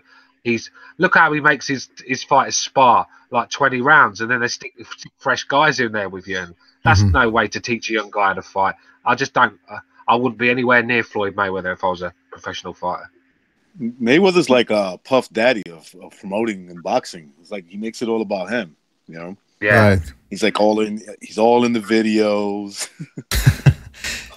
all in the space. Yeah, it seems like he can't step away from the limelight. He wants it all on himself. Floyd's the clown, man. When he was that press conference that he was in, I can hear myself. Oh, it's gone now. Yeah, when he was in that press conference for Liam Walsh, Gervonta Davis, like he talked about him and McGregor. Then he'd say, you know, this is all about Gervonta Davis. You know, let's not talk about me. That's after he spent half an hour fucking talking about himself. Yeah, that makes no sense, man. And the thing about it, that's what I'm saying about Gervonta Davis, is he needs... People are saying, oh, they should put him in there against Lomachenko. We don't even know how good a chin Tank Davis has. He's never really been tested, and he has been... When he fought, what was his name, Pedraza, when he won the title, he was getting tagged too much for a guy that's supposed to be the next Floyd Mayweather. Listen, like I keep saying, he better... Before people start calling him the next Mayweather, we gotta make sure he's still the next Broner, you know, because Mayweather was at his age... That's what I'm saying. At his age, what Mayweather was. This guy got booed out of the ring in his last fight. Exactly. How many times have we heard about? Oh, this guy is an ex-Mayweather. That guy is an ex-Mayweather. Fucking Broner, fucking Spence. Now it's fucking Tank Davis, man. Just fucking forget about this next Mayweather stuff, man. The problem is with Tank Davis. When he fought Pedraza, he was, you know, before that fight, he didn't fight anybody in the top 50. So Gervonta Davis was just walking through these guys, and all of a sudden he stepped into Pedraza, and he had no defense. He thought he could just walk through Pedraza's punch and knock him out, and that's why he got tanked up, because he's literally just fought a bunch of nobody. To be fair to him, he did a really good job on fucking Pedraza. Pedraza was tipped to do great things. I thought he was a very good fight, Pedraza, but Gervonta Davis made him look very average. I wouldn't say he made him look Pedraza just fought straight down the line. That's the thing, yeah. I mean, it was like he wasn't that straightforward in past fights. It was like this. That was ridiculous, man. He just walked straight to this kid I almost said AB Tank, and just got counter punched and beat up all over the place, man. That was a bad fight strategy on his point. Yeah, that's. But then again, maybe I mean I do give Gervonta Davis credit. He does have heavy hands, fast and good reflexes. So there's hope, there's potential for him. But they're not doing him any favors by calling him the next Floyd Mayweather. The guy's far from being the next. Can you Mayweather. imagine Floyd Mayweather? I'm sorry, but can you imagine the Floyd Mayweather that fought at 130 versus Tank or any of these guys? He would have killed him. Exactly. I mean, I don't like Floyd, but. You know, I'll tell it like it is. Floyd would have destroyed these guys, and they're calling them the next Mayweather. Get out ridiculous. of here! Absolutely ridiculous. Mayweather would have schooled. He would have beat him up as bad as he beat up Angel Manfredi. Oh yeah, Maybe even worse. Okay, like, yeah, maybe even worse. 1 round. No way. Yeah, he would have destroyed those guys at But- 130. Yeah, but that's just to say that Tank Davis better step it up. And look, listen, I'm not even convinced he beats Javier Fortuna. And that's not a knock on Javier Fortuna, but all I'm saying is his lightweight division, there's some real quality in that division. And Tank Davis has yet to prove that he belongs amongst the best. The Pedraza win, good, action-packed fight. He ended up stopping Pedraza, good for him. But I want to see how he handles somebody that knows how to roll with the shot, somebody that knows how to survive, somebody that knows who make him miss and make him pay, and that's going to match either his speed or match him with power or with something else. He hasn't been tested yet. And so for people to say, oh, he needs to step in there against Lomachenko, that's suicide. I think some people just want, I'm convinced people just want to see Tank Davis lose. Maybe because they want to see... Was that? Tank's made it clear he doesn't want that fight. Every time he gets asked about that fight, he says he's not ready himself. There you go. There you go. Straight from the horse's mouth. So... Was that Cameron? I think Cameron said fucking hell. Which again, we don't appreciate that type of language here over in BDA. But yeah, man. I mean, come on. Fucking Gervonta Davis, he needs to step it up. I want to see how he looks. Cuellar, he's a come forward, straight ahead puncher. Would have been a good fight at 126, but Cuellar hasn't fought in a year. He's a straight ahead puncher. And the fact that with that type of style moving up in weight, it's not going to be good for him against Gervonta Davis. So, fuck's sake. All right, Cameron, could you mute your mic, please, if you're not going to... Sorry, man. I thought I was muted. Sorry. No, that's okay. Don't worry about it. Oh, yeah. Boxing Killers TV is saying Tank versus Tevin Farmer. That's a fight that they were talking about a couple of months ago. And there's been no mention of Farmer rematching the Japanese guy whose name I can't spell because I already forgot it. But yeah, Tevin Farmer, I like a guy like him, the way he fights. I like his defensive abilities. But after Precise made that video where he shows the guy not scoring that many blows and really just slapping with his shots, Kenichi Ogawa, by the way, was his last opponent's name. I'm not really sure about Tevin Farmer, but yeah, he would be a very good test against Gervonta Davis. But then again, Tevin Farmer right now, he resides over at 130. So I don't think we're going to get to see that fight unless Tarver gets compensated financially for that one. Maybe he would step up to lightweight in that point, at that point, rather. But yeah, we're going to have to see. All right, who do we have here in the chat room? I mean, in the hangout. Apology, are you there? Hello? Yes, Apology. Good to have you on. And is that Boxing Styles we have on the hangout as well? Yes, BDA. What's up? All right. Good to have you on, guys. We're talking about Tank Davis against, what's his name? Cuellar. A lot of people not looking forward to that one. How about you guys? Wait a minute, man. Right? This is Boxing Styles been fucking trolling me in the chat, yeah? Yeah, that's me, bro. That's definitely me. Just want to confirm, man. Look, I will want to say this for Sean here, man. I would never eat Cavi Duva's ass, man, just to get that out there, yeah? Let suck you off, though. I'll let that happen, man. I'll allow that, man. You know what I mean? All right. Why not? Why not let Cathy Duva suck you off? What's wrong with that? She's an older lady. She's got experience. Close your eyes, man. You won't know it, sir. But anyway, let's not get onto that. She's got experience. Roy says it's good, man, so it's all right. There you go. Yeah, Roy Jones says it. All right. By the way, guys, we're now 2, 4, 6, 7. We're 7 people now in the hangout, so we gotta be careful not to talk over each other. Otherwise, we might get another fight. Then again, another fight. Well, maybe that's not such a bad thing. But yeah, guys, your thoughts. We'll start with Apology. Your thoughts on Gervonta Davis versus Jesus Cuellar. Are you looking forward to this one, or are you like everybody else, like fuck that fight? No, not at all. I mean, after Gervonta Davis's last fight, he didn't impress me at all, and I'm not looking forward to seeing him. The only thing I'm looking forward to is him getting knocked out. Yeah, BDA is going to be right back soon. Gonna do some cocaine, I think. I don't know about... I want to get knocked out. That's it. BDA goes for these weird breaks out of nowhere, man. Hey, what were you going to say, Boxing Style? I'll say I don't know about that fight, but seems like it's a cherry pick. Yep. I hope he gets knocked out. His only legit fight is going to be against Loma or Linares or something like that. Mikey Garcia, maybe. You ain't gonna fight any of them. Boxing style, you actually look like Broner-Vargas. Nah, I don't, man. That fool is like, she's pretty ugly. That motherfucker's ugly, bro. Like, I was like, dude, this my man Vargas, man. My man Vargas is going to get a fucking upset, man. Lord it. I don't know about that. I have no idea. I can't speak for that. I mean, I hope he does. That'd be good for my sake, but for our sake. All right, put a bit of money on Vargas. Go ahead, but I don't think it's gonna happen. I think Triple G might figure him out, but it'll go 12 rounds. I see 12 rounds. You think it'll go 12? Yeah, I don't think it's gonna be a knockout. I just don't see it. I feel like it. With Golovkin don't knock him out, I think it'd be a bad look on him. No, it wouldn't, because Vanez is a guy who outboxed the shit out of Charlo. Beat Lara, in my opinion, and beat Andrade, even though some people say don't. Like Precise says he didn't, but I say he beat Andrade.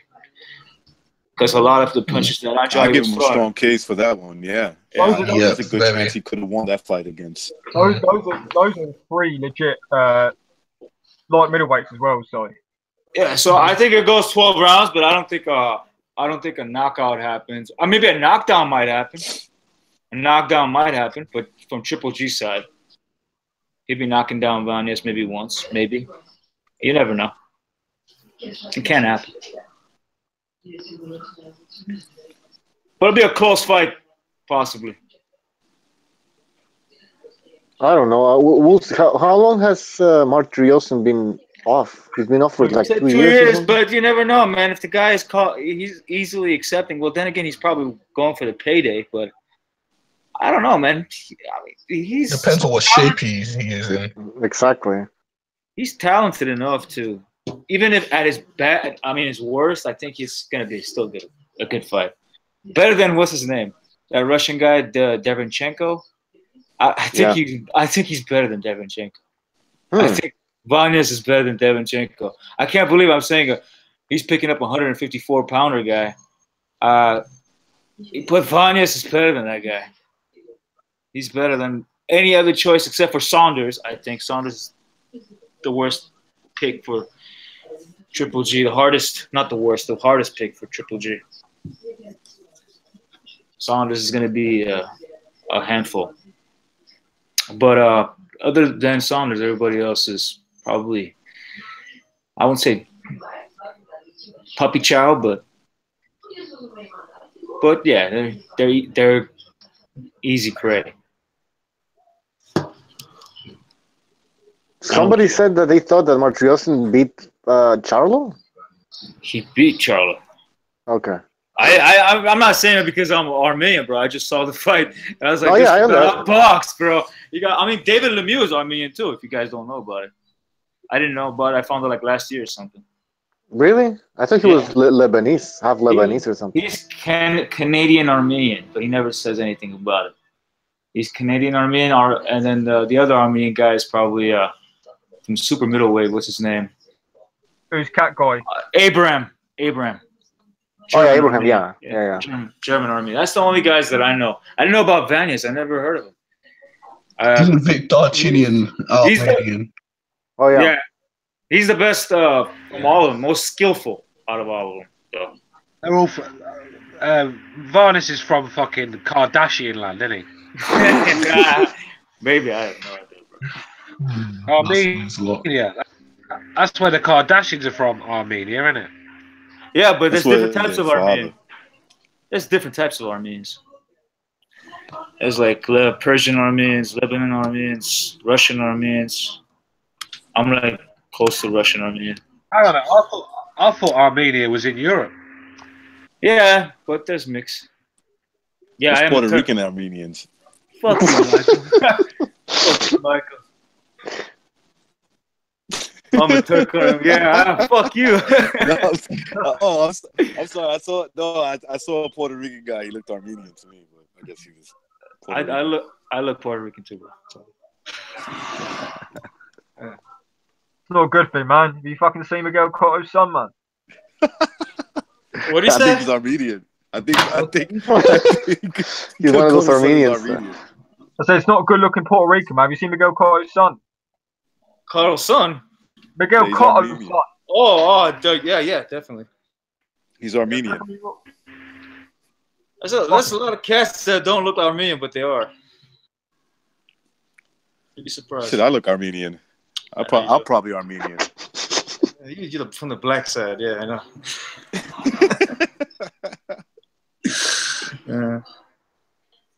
Why is it? Stu watches like that Kardashian show, or I don't understand. I don't know. I don't. They're Armenian. I've read or heard down the line they're from Armenia. That's well. The last name is definitely Armenian. Kardashian. Yeah. Anything with a Shein is pretty much like Armenian. Yeah, I don't know why. But I hate that bitch anyhow. It doesn't really matter. Kardashian, I don't like her. Dude, would you fuck Kardashian? What? Would you fuck the Kardashians? Cameron, you would eat the arse. Would you know how I bang? I would bang the oldest sister. I got too many interruptions, man. So again, Cameron. I said, would you fuck the Kardashian sisters? There's a bear shit in the woods. Of course I would. Of course I would too, Cameron, would you eat the arse? 100%. 100%. Which one would you do? Fucking do both, man. Fucking rotate the I fucking rotate the bitches, man. Yeah, listen, man. Katie can fuck off, man. But I'll take the sisters, man. Fucking rotate like a fucking. Hey, I'd even do Chris. Fuck it. Oh shit. I wouldn't eat her ass, man. I know that. I like the oldest sister. The older one. What's the older one? The older one looks nice too. Yeah. I'll take her because she's more normal looking. You know, I really like that dark hair, kind of Mediterranean look. I've always liked that look. Yeah. Is she the one with the kids? Yeah, she's the one with the kids. She's the only one that's married to like a white guy. Everybody else. Yeah, I know. Yeah. Everybody else is married to a black guy or something else. She's the black sheep. She's the black sheep of the family. They're a disgrace, bro. I don't know. For me, they're just running up for a Galendo maid or something like that. Chloe, I think she's the least worst out of all of them. But the rest of them. Is this show going that way now? Like, are we going that way? Yeah. This is like TMZ, isn't it? Talking about the Kardashians and shit. Come on, hang out, boy. Until BDA comes back, man. I was talking about boxing. I didn't bring in no Kardashians over here, bro. It was fucking Stu who brought it up, huh? Stu brought up the Kardashians. No, it's only because I'm from Butcher gets mad when you mention anything outside the topic, you know. Anything that's not boxing related, man. All depends, but okay. What else is there? I think we covered all the fights, no? Yeah, but to be honest with you, I think GG stops Broner-Vargas in 6. I'd rather talk about the Kardashians than Martirosyan, I think. Hey, man. I was already on the podcast. Yeah, I mean, I was already on the podcast sports. I'm just waiting for fucking. I mean, who said that? Who's stopping? Who? Triple G stopping Martirosyan? Yeah, I say he stops him in 6 rounds. I don't think that happens. I think he's gonna stop him in the unless Martirosyan is rusty. So yeah, I could see that happen. But if he's not rusty and he's up to task, I don't see that happening. It'd be almost a one-sided fight, but I don't see it happen. The thing is, Golovkin won't get any credit, no matter what. I think. It'll be a champ. And if he goes 12 rounds, he's gonna get criticized. Yeah, Cachinello made a very good comment in one of the hangouts. Because I know he's a Golovkin fan, and I agreed with the comment he made. I mean, you'll have to go in there. He's not very happy with Golovkin for taking this fight. He thinks it's a garbage fight, and I agree with him. I do. I think. Well, if he was there, Stu, you have to understand. No one else was there. Yeah, I understand that. I understand that. Stu, what would you say? What would you say if he? What would you say if he goes in there? Yeah, what would you say if he goes in there and like gets knocked out in the 10th round, Vanya's, or the 12th round? But it was an awesome fight. What would you say then? Then I think it looks very bad on Golovkin. Ah, come on, man. This guy outboxed Lara. Yeah, but listen, listen. At the end of the day, he outboxed Lara. He beat Charles Andrade, but the record says otherwise. All defeats. Bullshit. That's bullshit. Bullshit, bro. I mean, that's the same saying Kovalev lost to Andre Ward twice. Yes, I mean, know that. Bullshit. I don't look at it that way. Yeah, but Martirosyan's not Kovalev. Let's be real. You know. Oh, of course not. Of course not. No, Kovalev is more talented. I have to admit that. But Martirosyan got some stuff that Kovalev don't have. They were close fights. I watched them all. They were close fights. I believe Martirosyan got a draw in the one of the Lara fights, I believe. But I watched all them fights, and although they were close, I did have Martirosyan losing them. I did. Well, that's your opinion. I got mine. If it's a close fight, you got it that way. It's fine. It's okay. But like I said, these guys, Golovkin's a different animal to these guys we've been talking about. Well, I mean, Lara couldn't handle Jarrett Hurd. So what do you think Golovkin's going to do? Jarrett Hurd is a beast. Fucking Jarrett Hurd again. Jarrett's a beast, bro. You can't compare Jarrett Hurd to. I think Jarrett Hurd destroys Martirosyan. He destroys him.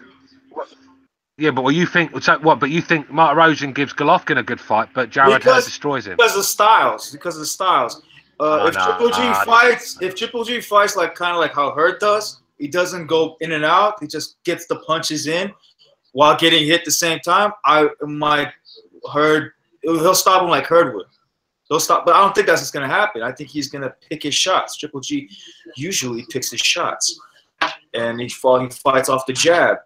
And Martirosyan is going to be in and out. It's not going to be that easy to hit him. It's not going to be easy to hit him. No, I see Martirosyan. Sometimes he lowers his guard, man, just a little bit, just enough for him to get hit. Yeah, he does. I'm not denying that. Hurd is a beast. I think I will be more enjoyable to watch Hurd fight Triple G. To me, that'd be the most interesting shit ever. I just can't believe Martirosyan's the main topic of the fucking podcast, man. Yeah, I mean, Golovkin has to go and knock him out. That's just, I'm gonna end it with that. He has to. Let's see the criticism. There's already criticism from fighting these guys, and but that kind of makes it interesting, Bucho, if you think about it, because you never know. Like again, to boxing styles, he's bringing up some good points. Like the one thing I always keep in mind when it comes to Martirosyan, I've never seen anybody dominate him. I never any guy that completely dominated. Now I get it. We think that Golovkin is levels above, Lara, Andrade, but we don't know that for sure. You don't know if Golovkin's getting older. You don't know. Here's another thing to take into consideration. Is he ready for that kind of fight? He's been preparing for Canelo. Now he's going to fight Martirosyan, right? And of course, he's a professional, so we expect him to make the adjustments. But he's not a robot at the same time. You don't know if he's a little distracted and he's got some pressure on him, like, I got to knock this guy out. You never know. That fight could turn out to be really good. That's just why Golovkin gets dropped. Vanyas would give trouble to Canelo. That would be crazy. Imagine Vaness loses, right? Let's just say he lost by knockout. He gets knocked out. But before he gets knocked out, he's the first guy that knocks down Triple G. Can you imagine that shit? That'd be insanity, man. That'd be insane, of course. And you know something? Looking at it, and I'm not trying to hype up the fight. I'm just calling it realistic. If there's anybody that can maybe cause a flash knockdown, it's a guy with Martirosyan's attitude, that I don't give a fuck attitude. I'll take this fucking fight tomorrow and, put me in there.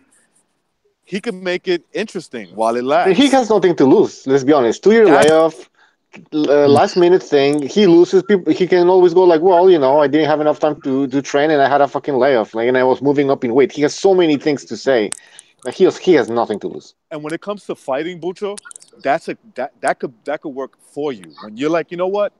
fuck it, I'm fighting this guy. Everybody thinks I'm gonna get my ass whipped. I'm just gonna let it rip. You know what I'm saying? I'm just gonna let it rip. Something happens. You know, you're fighting off that motivation. You're playing with like house money. So look, I expect Golovkin to beat the shit out of him like everybody else, but at the same time, this is a fucked up situation. I like Vargas for this fight in terms of this guy's gonna come in there. Relax. He's gonna win. He's gonna try to win the fight. That's what he's gonna do. He's gonna go in there relaxed. No pressure, basically. I'm not saying that Vargas is gonna win. I'm saying that Triple G is gonna win, but it's not gonna be a knockout. I just have this feeling it's gonna go 12 rounds. That's all I'm saying. You could, hey, bro, you could be right.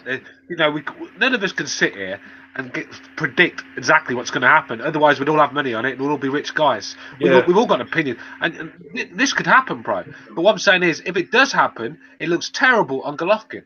Terrible. Whatever, man. Whatever. I really don't care. I don't give a shit. I'm a Triple G fan, but I don't care. As long as he gets that W. Because he's getting old. He ain't the same Triple G that we knew.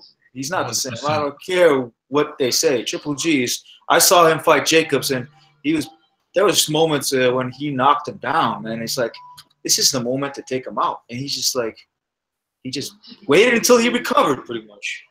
He was waiting until he recovered. I don't know if that was a fluke. I don't know. I have no idea. He's playing around with him. He's trying to. Do you think alive for 12 rounds? Do you think Golovkin's wasting too much time on this Canelo saga? Yeah, too long? Yeah, I think he is. I think he's definitely Stu, to your question. I think that he's not that he's look. I can't blame him, man. When you're talking about what $12-15 million, right? Come on, man. I mean, who? Of course. Who wouldn't go after that? Exactly. Who wouldn't go after that? You know. Exactly.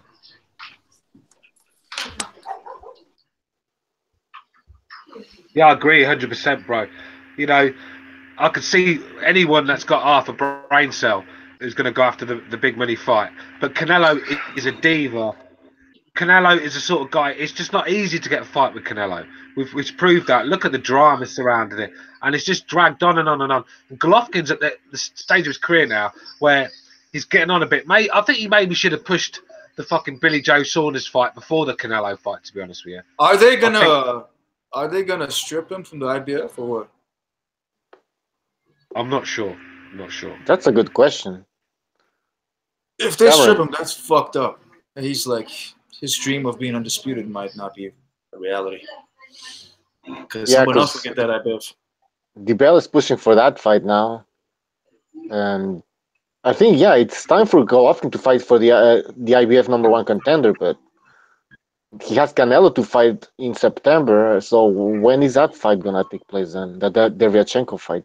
Who knows, man? And by the way, Bob Arum wants fucking Golovkin to fight in Japan against Murata. So he has so many options, man. Counterpunching said it best about Derevyanchenko. He's a child. He's like new. He's like, I'm not saying he's a complete child, but like, you know, I saw him box, man. He needs a lot of shit to learn before he steps in with Triple G. You'll get knocked out by Triple G. He's way too open. You talking about Jared Hurd? Are you guys talking about Jared Hurd? No, Derevyanchenko. Derevyanchenko. Oh, Derevyanchenko. Okay. Whoever told you that you could work with men?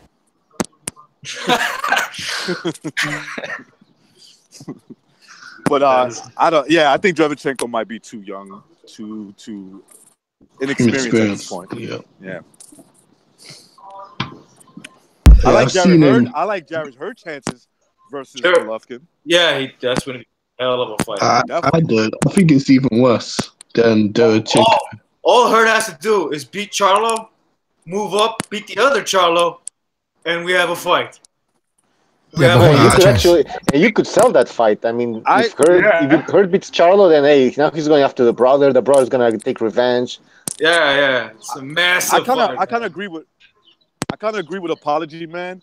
The only thing that I say is that it could end worse for Jared Hurd. I see that in that fight, but I think he has the kind of physical boxing ability that can make it very interesting for a guy like Golovkin if he's able to, you know, push him back, man. That shit would be fucking real interesting. I'd love to see that. When was the last time we've ever seen? We've never seen nobody. I've never seen anybody back up Golovkin, like effectively. Nobody. Yeah, I'm a bigger fan of Hurd now than I am Triple G. I'm gonna be honest. I'm a bigger fan of Hurd. I was a fan of Triple G #1, and now I'm a Hurd fan. Even though he's a weight bully, I'm more of a Hurd fan than Triple G. Then comes Loma. Actually, almost said third. Actually. Hurd's overrated. I don't like him at all. Oh, I don't think he's overrated. I don't think he's overrated, bro. I think his offense is. His defense sucks. He's a weight bully. His defense sucks, but his offense is awful. Yeah, but okay, let's put him in the middleweight division and take punches like that. But at middleweight, it's gonna be a different fucking story. I don't know, man. I don't know. He might take it because he took it like it was like cookies. Yeah, I'll tell you what fight I'd love to see. Hurd v Canelo at 160. Cool, what a fight that'd be. He'll smash Canelo, bro. I'm being honest. He will smash Canelo. He will smash him. I don't think he would. Oh, I don't know about that. He would get countered the hell every time. Did you see what he did to Lara? Yeah, but Lara, come on. Lara's a bitch, bro. Now he runs and shit. Did you see what he did to Lara? Who did that to Lara? Lara can stand his ground. But who did that to Lara? Nobody. He stopped Lara from running. He literally stopped. When did Lara fight a guy like that, man? Twice the size of Angulo almost did it, though. Angulo almost I'll tell you something now, right? Canelo Alvarez is he's not an easy guy to hit. You start rushing in, he's one of the best counter punchers in boxing. You start rushing in head first against Canelo, you're going to get your head countered off. Dude, he has defense. He has defense. What's his name? Hurd has good defense when it gets. It's like, yeah, he gets hit, but he has a way. Yeah, he could slip punches. Yeah, he could. He kind of rolls. I'm not going to say he rolls with the punches because he doesn't, but he sort of does, and he takes away the power behind the punch. That's why he gets hit so much and nothing happens to him. Man, I think you're overrated him. Also, I don't see him doing anything good. Massive competitive guys. Yeah, the mass has big influence too. I agree with Apology, man. I think right now Jarrett Hurd is being a tad bit over. Look, yeah, he did beat Lara better than anybody ever has. But then again, like Stu was saying as well, Jarrett Hurd was twice the size of Lara and younger. So let's, like Bucho said, let's see how he does at 160 against the guys his size. Even then, he might still be too big for some of the guys. But you put him in against Charlo, put him in against Daniel Jacobs. Canelo's a good counter puncher. Somebody said, "There's a storm coming." That storm is Hurd, bro. Well, I'd like to have a little bit of what you're smoking, so we can all get high on the Jarrett Hurd train. But hey, what a little passing shower. Do you feel that? There's a storm coming, guys. Oh yeah. The storm is everybody dropping off this fucking hangout again. Well, no storms in England today. We've had the best day of the year. It's been a lovely day. I've been out it all day working. 22 degrees. I was down the beach, man. It's fucking 22 here. 22? Yeah. Wow, we got better 22. weather over here in New York than you guys. What? 22 degrees. 24. It was 24. 24. It read 25 degrees in my car, so. Yeah, it was about 20. I think I walked in my pants today. Lovely weather. It's supposed to be warm again tomorrow as well. 22. Yeah, man. even hotter than today. It's 45 in New York. We're double you guys. Oh, but you're in Fahrenheit, man. Oh, wait. What did he say? 22 what? Celsius. Yeah. Holy shit. I haven't checked the weather in LA, but it's pretty mild over here. Yeah, you guys got it good over there, man. Fuck yeah. West Coast. It's been the only day this like this. Yeah, it's the first day of the year that it's been over 20 degrees. Mm-hmm. Yeah.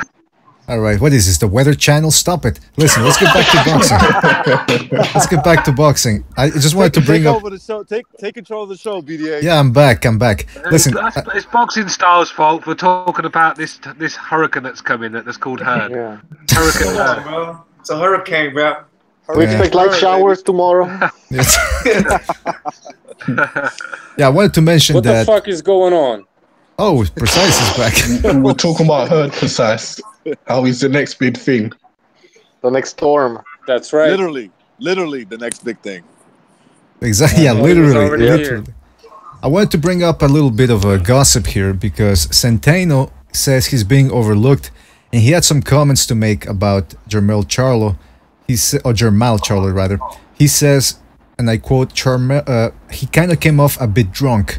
I don't know if he was. It was kind of close to the fight to be drunk, but if he's not focused, that's on him. So he's not the only one. Centeno is not the only one who's noticed so far that Charlo is a little bit, Devontae said he's a cokehead. He must know. They got same management. You know, they're around the same people. Okay, well, yeah, that's what I'm saying. So if they've been in the same circles, and he probably knows. But Centeno, he's probably, listen. In Mexico, you travel around certain streets, you're gonna find drunk people all over the place. So if Centeno knows about drunks, he knows about drunks, and he's not the only one that's noticed that. Charlo's been with their mic. Yeah, somebody please remember, if you're not gonna speak. Someone's outside. Fucking Smurfs in the background. I think it's boxing style. No, it's not me. I swear. I'm walking my dog. Yeah, he's outside. And what type of dog do you have? I have a Rottweiler. A Rottweiler. Wow, that's nice. Yeah. That looks like a Chihuahua. Yeah, that's the thing. So Charlo being drunk and on drugs probably corroborates what Precise has been saying, no? Yeah, that's what we've been talking about Charlo possibly being on. He always looks. He's like Paulie Malignaggi, man. He looks too hyper most of the time. Eyes wide open. He keeps getting into fights with people over small. Either he's on steroids and he's having a little roid rage, or he's high on something, man. I don't give a fuck. I don't give a fuck. Yeah, I don't give a fuck. Half the time, I don't understand what that fool says, man. Like, half the time he talks, I don't get what he's recognized buying cigarettes again or something? No, he says he was walking his dog. Oh, okay, because he said, fuck. No, he was making fun of Charlo. I know. Oh, okay. But yeah, that's the thing about Charlo. That's what's been going on. And also in the news, if you want to do another couple more gossiping, Carlos Cuadras has been suspended by the WBC for refusing to take a dope test. Yeah. For what? So let me get this straight. Cuadras doesn't fail a drug test, right? And the WBC suspend them. Canelo fails 2 drug tests, and they stand firmly behind them. Somebody explain that one to me. There's no explanation. I said that on the podcast, man. I was on a podcast before this one, man. I said that. Fucking BS. Yeah, I saw it on Twitter. Somebody wrote it. I've just got this DVD. I've just got this DVD. Watch it probably tomorrow. It's called Boxing In and Out of the Ring. So if you get a chance on YouTube to watch it, and it's called Blood, Guts and Violence, and that's just the management. And it's about corruption in boxing, and it starts from the early days. So if you get a chance to watch that on YouTube, I watched a bit of it, and it looks pretty interesting. It's basically, I think Precise has watched it because everything he said is basically in this fucking DVD. But that's what you should catch. Yeah, Suleiman and Canelo. I mean, they're buddies again. Pretty obvious. We knew it was they gonna didn't happen. even find his ass. They said we're not gonna find him. So Precise. It's called duckery. It's called ducking. Yeah, I guess so. That WBC belt that he decided to fight for, that was like he's just letting everybody know I'm gonna pop positive. Kudras has been suspect for a while, man, but he hasn't failed a test, so what the fuck's going on there? Oh no, for sure. That guy's eating lots of beef. You've been eating the same table Canelo was. Yep, but just to see Cuadras, man. Good for him. I'm kind of proud of him that he said, "Fuck you, I'm not taking that test." Even when he's juicing, man, he's still getting beat. So. Well, they probably knocked on his door when he still had that needle in his ass. Fucking back by the looks of it. This Serena Williams, like, she went hiding when they came to do a random drug test for her. Oh, yeah. Just wrong location. It's not hiding. In the UFC. Yeah, in the UFC also, Vanderlei Silva once they knocked on the door. He ran out through the back door. Yeah, literally.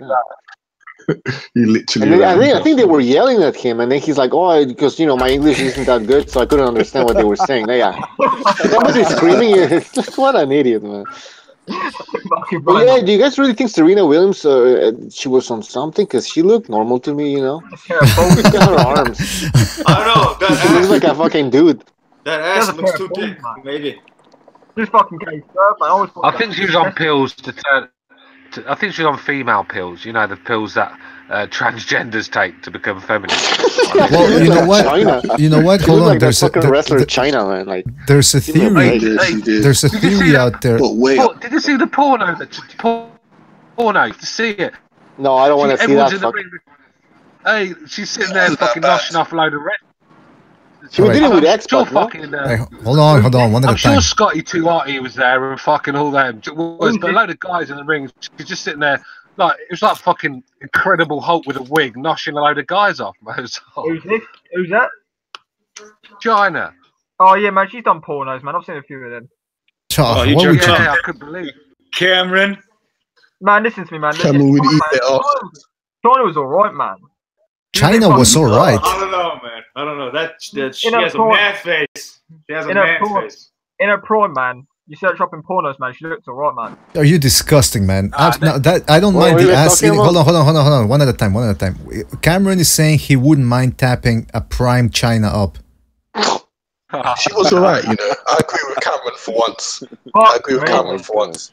Fuck me, apology if you're agreeing with me, man. I must be fucking saying something, Roy. Let's be real, man. I mean, she looks like a fucking 1978 Lou Ferrigno, for fuck's sake. Exactly. That's a good point. She looks like a male bodybuilder. Come on. When she done herself up, man, she was actually good looking to you. Yeah. And she had a decent chest. Apologies, man. Cameron got the same taste. I think she's dead though. I think she's dead now. Yeah, she is. She died like 2 years ago. Yeah, drug overdose. 2 years ago to the day one. Yeah, because apparently Triple H was with her, weren't he? And he left her for fucking Stephanie McMahon. He cheated on her, man. He cheated on her with Stephanie McMahon. Yeah. That's what I know. Doesn't China have an Adam's apple? Yeah. No comment, man. I ain't a fucking no comment. What's by the way, then, isn't it? Fucking the disease. I mean, there's only one way to find out, right? All I'm going to say is, man, she had a fat pair of tits. She was a decent looking. Cameron, what about Lucia Riker? You ever heard of her? Would you do her? Who? Lucia Riker. The fuck's that, man? I never heard of her in my life. I'm going to Google this girl, man. Let me Google it. What's her name? Hey, what, would you do? But hold on. She used to be a boxer. She was a boxer. Go ahead, Stu. Go ahead. Again, he was talking over you. Would you say? All right. First of all, Stu wants to ask something. Stu, go ahead. I was just saying, Cameron. Would you do Clarissa Shields? Nah, fuck no, man. Fuck no. All right. No way. No, man. She'd eat you alive, Cameron. He doesn't go for white blokes anyway, judging by a fucking swear. Serena does. Serena Williams does. So. Oh, have you seen? What's that white money? Speaking of, I see some of that comment. I don't like Serena no more. She's giving birth to that white devil. Alex was mad about that. Alex was real upset. Recognise. What's that girl's name, man? I want to Google her. Oh, Lucia Riker. Last name Riker, like that. And Lucia. Yeah, I'm just googling now. Let me have a look, man. I've got one images now, man.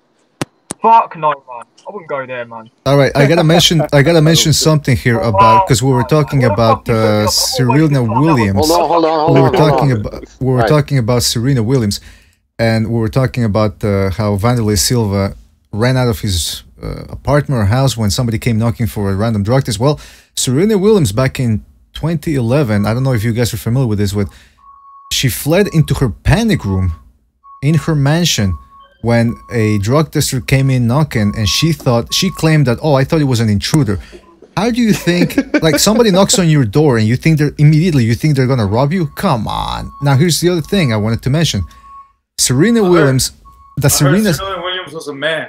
That's the thing. I That, wasn't a field. but hold on. I'm talking. Guys, we can't be talking. Guys, we can't be talking. Calm down. We can't be talking over each other. Jeez, Luis. We can't be talking over each other at the same time, right, guys? Just wanted to mention that the Williams sisters. There's an actual conspiracy theory out there, and there's videos all over YouTube that say that their father. What's that fucking beeping sound, man? That's what it said. That's me. That's my. Let me close the window. Yeah, you just mute your mic and you're gonna be fine. Yeah, just mute your mic, guys. If there's too much noise where you're at, if there's moaning or something, porno in the background, please. It's just trash, man. Trash. Yeah, that's what they call it over there. But listen, there's a conspiracy theory that says that the father, he wanted to have like a Tiger Woods type level athlete, but he said, you know what? I got 2 kids. Supposedly they were boys. And he said, I'm going to turn them into girls so that they have an advantage over in the tennis court. Yeah, so I heard that. Yeah, that's the theory, that he had 2 boys, but then he pretended that they were girls so that they got into tennis. Oh. And listen, can you really argue with that? I mean, look at the Williams sisters. You got a kid, man. You got a kid. How would that work? Well, you can adopt theory, one. Bro. That's fact. That's conspiracy fact. Oh, wait, Precise, you agree with that? Way to find out, right? I mean, look at them. There's nothing feminine about them. Got a fucking baby, man. Oh, were you there? Did you see the baby come out of her cunt? Because if you didn't, then you can't say that 100%. Yeah, man, she had the fucking bump and everything, man. Yeah, but you say that, but fucking they reckon Beyonce's didn't have her child. Someone else had it for her. That's why she hired the top floor of the hospital for $1 million. So you can't believe everything. Yeah, just because these celebrities are having babies. You don't. I mean, if you get a chance to go on YouTube, Google the fucking when Beyonce's thing inflated. She was pretending to be pregnant. She went and did an interview, and as she sat down, the fucking thing that she was wearing across her belly inflated. You can see it inflated. So there's a lot of fucking lies out there. Exactly. That's the point. Just because it's like back in the 70s when people said, Elton John is gay, but he's married. So what? A piece of paper makes you straight all of a sudden? My father doesn't believe in that. Every time he calls me, a faggot. So listen, I'm kidding. But the point is this: Serena, Precise. I wanted to get back to Precise. You said that that's a conspiracy fact. Do you put some credence into this theory that the Williams sisters are actually Serena brothers? Of course they are. Now, back in the 80s, I believe it was, late 70s, there were all these East German athletes, men competing as women or something like that. So if they were doing that shit in the 70s, it's for damn sure happening right now. And I mean, like everyone's saying, one look at that, we'll call her a lady, and there's something suspect going on over there. Somebody needs to mute their mic, man. Someone needs to mute. I think it's boxing styles. Oh, come on. Just mute your mic, man. Mute it. Okay. All right. There's a button on the I think he knows how to running a escort agency. hey, low key, bro. Low key. Low key, yeah. So you mute it so that Precise continue. Oh, look, she could be just, I don't know, maybe her testosterone levels are a little high, abnormally so. Maybe it's all the roids that made her look like a man. I don't know, but that's no woman right there, man. Whatever you want to say, that is not a woman. Someone in the chat says they still lose to skinny white women. Have they? Oh, that's reversely. Later on, but they were winning that before. I mean, their prime, they were fucking beating it. But look at those arms. If you guys can see the picture, look at that. What the fuck is that? Yeah, they were invincible back then. Diesel. She's Diesel. Diesel? Who's Diesel? You mean the wrestler? Serena.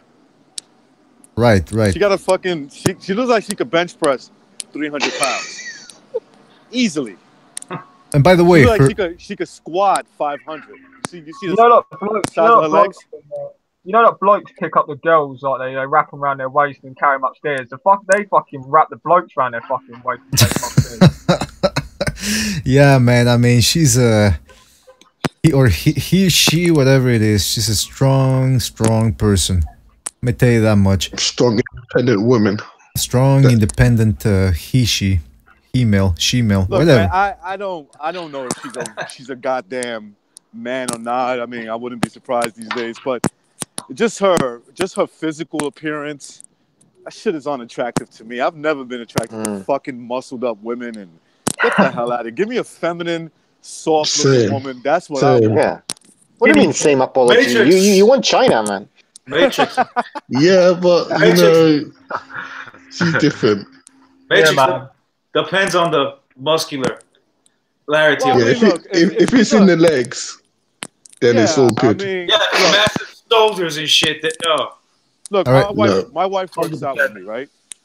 Me and my wife, we work out together, right? Yeah. But if she starts fucking growing muscles and like she's hard, no, I'm not cool with that. I'm sorry. Yeah, you don't want your wife to be hard. First of all, if your wife's hard, then she's not a woman. First of all, I don't know what you're talking about. Yeah, I set myself up for that one. Oh yeah, you did. That was like you gave me the opening and I took the shot, man. But anyway, look, listen, you better watch it there, man. But recognize there's definitely been Stephen Serena Williams by the sounds of it. By the way, I hear some clipping. Yeah, clipping. Yeah, we got some clipping. Anyway. On my side, I fixed the problem. What was that? I shot my neighbor. It's all good. We're good. You shot your neighbor. Mute your mic and shoot your neighbor, man. What's up? Yeah. I said mute your mic and shoot your neighbor. Yeah, If whatever you do on your own time, do it with the. You guys do it with your mic muted. It was the noise that the neighbor was making, so I shot him. So it's all good. No, if you shoot it, videotape it, and world star that shit. Yeah, man, if you're going to kill your neighbour, man, just post a video of it. At least fucking live stream it if you're going to kill your neighbour. Nah, I'm not that dumb. All right, now going back to boxing. I know we talked about the fights, but the guy that I respect a lot at welterweight right now, Sean Porter, says Thurman should vacate and me and Danny Garcia for the title. I'm curious. It seems to me like Garcia is a good counterpuncher. He wants guys. He excels when guys go to him. Do you think the Garcia fight is a bad matchup for Sean Porter, or do you think Sean Porter just mauls him? That's a good fight. That's a good fight. I'm leaning towards Sean Porter, but that's a good fight. Sean Porter's my boy. All right. I said Sean Porter's my boy. But who do you have in that fight? Sean Porter. Sean Porter. Decision, stoppage, come on. It's me and Butcher. Always me and Butcher. Yeah, I don't know why. And precise too. He keeps... Recognize he's been hit by that Jared Hurd storm ball. Yeah, man. That Jared Hurd storm is killing me right now. Somebody says, who's that guy yelling at the mic? Is that me? I don't know. Pavel says somebody's yelling at the mic. Is somebody's mic too... Is he talking about me? I don't know if he's talking about BDA, because I'm not trying to scream, but maybe my mic's too hot. I don't know. How do you guys hear me? You guys hear me well? Or? There's some clipping. I hear the clipping sound though. Yeah, there's some. I'm outside and I got my headphones on. And by the way, I got a question from Chris Gonzalez in the chat. Ask Matrix if he's a Tekashi 69 fan. I think I am, man. This guy's a weirdo. The guy's definitely a weirdo, and like we were talking got an about. Interesting voice, man. Well, like generous. He's what? That's being calling him a weirdo is being generous. That's a good point. That's a good point. That's an insult to weirdos, man. The guy, he gives off the vibe, like we were saying on Sunday. A negative vibe, you know, like a. I don't know what the word would be. Disturbing. He's Illuminati shit, man. Let's be honest. He's one of their creations to destroy fucking the youth. Someone on a fucking hill in a shop or something. It sounds like someone's fucking beefing. I'm taking out some money. It's recognized. What is that? I plan. Who's got a mic over on? Someone got a mic over on. There's someone in this hangout. There's someone in this hangout. I went to the ATM to pull out some money. Because I thought he was a fucking cashier or something. Yeah, man, that's what I said. Sounds like a fucking supermarket, man. Yeah, I recognize every time we talk to you, you're running errands, man. You're walking the dog, you're getting the groceries. Every time. I'm like the busiest man in the world, man. I'm like always on the run, always. Is that because your wife makes you do it, or because you want to do it? No. I mean, for like when I'm off work, like it's the time for me to do things like take some money out and do some other shit, walk the dog. Hey, Matrix, chocolate milk. Matrix, chocolate milk. Let X handle business. Oh no, X will rob. He'll rob me if I told him to take out some money for me. I'll never see him for like maybe a year. You're not allowed on his leash. You're not even allowed on his channel, man. Let alone fucking taking his money. Yeah, that's the thing, because we were talking about dogs earlier. He, recognizes he was walking his dog. There's this whole thing going on right now where people are saying pit bulls. Yeah, people say, well, it's not the dog that's a problem, it's the owner when it comes to violent dogs. There does seem to be it seems that's like true. That's very true. But there does seem to be a certain dogs, certain breeds of dogs do seem to be a little bit more violent than others. My Rottweiler will bite your fucking arm off. Only if you try something. That's it. True, man. Let me tell you, man. My fucking ex was out of control when I was with her. I've been brought up. Oh, I just got it. I just caught that as well. I've been brought up dogs all my life. My dad used to breed Rottweilers and Dobermans. I've had bull terriers, bulldogs, and it amazes me when I see women like 8-9 stone and they've got a pit bull terrier. Now, I agree. It's usually the guy with the handler. But there's a guy. I'll tell you a story. There's a guy. He works with police dogs. He trains police dogs. He's from America, and he was saying that he's trained all these dogs, and he had this pit bull, a really nice pit bull, and he walked it off the lead. And someone said to him, "You want to be careful having that dog off the lead." And he goes, "Oh, this dog always does as it's told, does everything I say. Not a problem in the world." But one day, all it took is one time when this dog saw a dog that he didn't like the look of, and he ran over and got hold of this dog, and the guy fucking, he had to force this dog off of me. He wasn't listening to his demands then. These dogs can turn at any time, and I love all dogs, so I don't expect, but at the end of the day, these dogs are strong dogs, and when they get hold of something, they're hard to get off, and it baffles me when I see these small women, 8-9 stone, walking around with because pit bulls are illegal over here. They are in Britain. They are in UK, but in America they're not. But I don't understand why these women want pit bull terriers, because if you've got a dog, you've got to be able to get it off something when it grabs hold of something. You know what I mean? Yeah, that's true. That's very. Stu, do you ever heard the story? It happened over here in the States. I forgot where exactly, but this guy he was going to get arrested by the cops. And he went to sick his pit bull on the cop, and the dog turned on him and mauled his ass. What?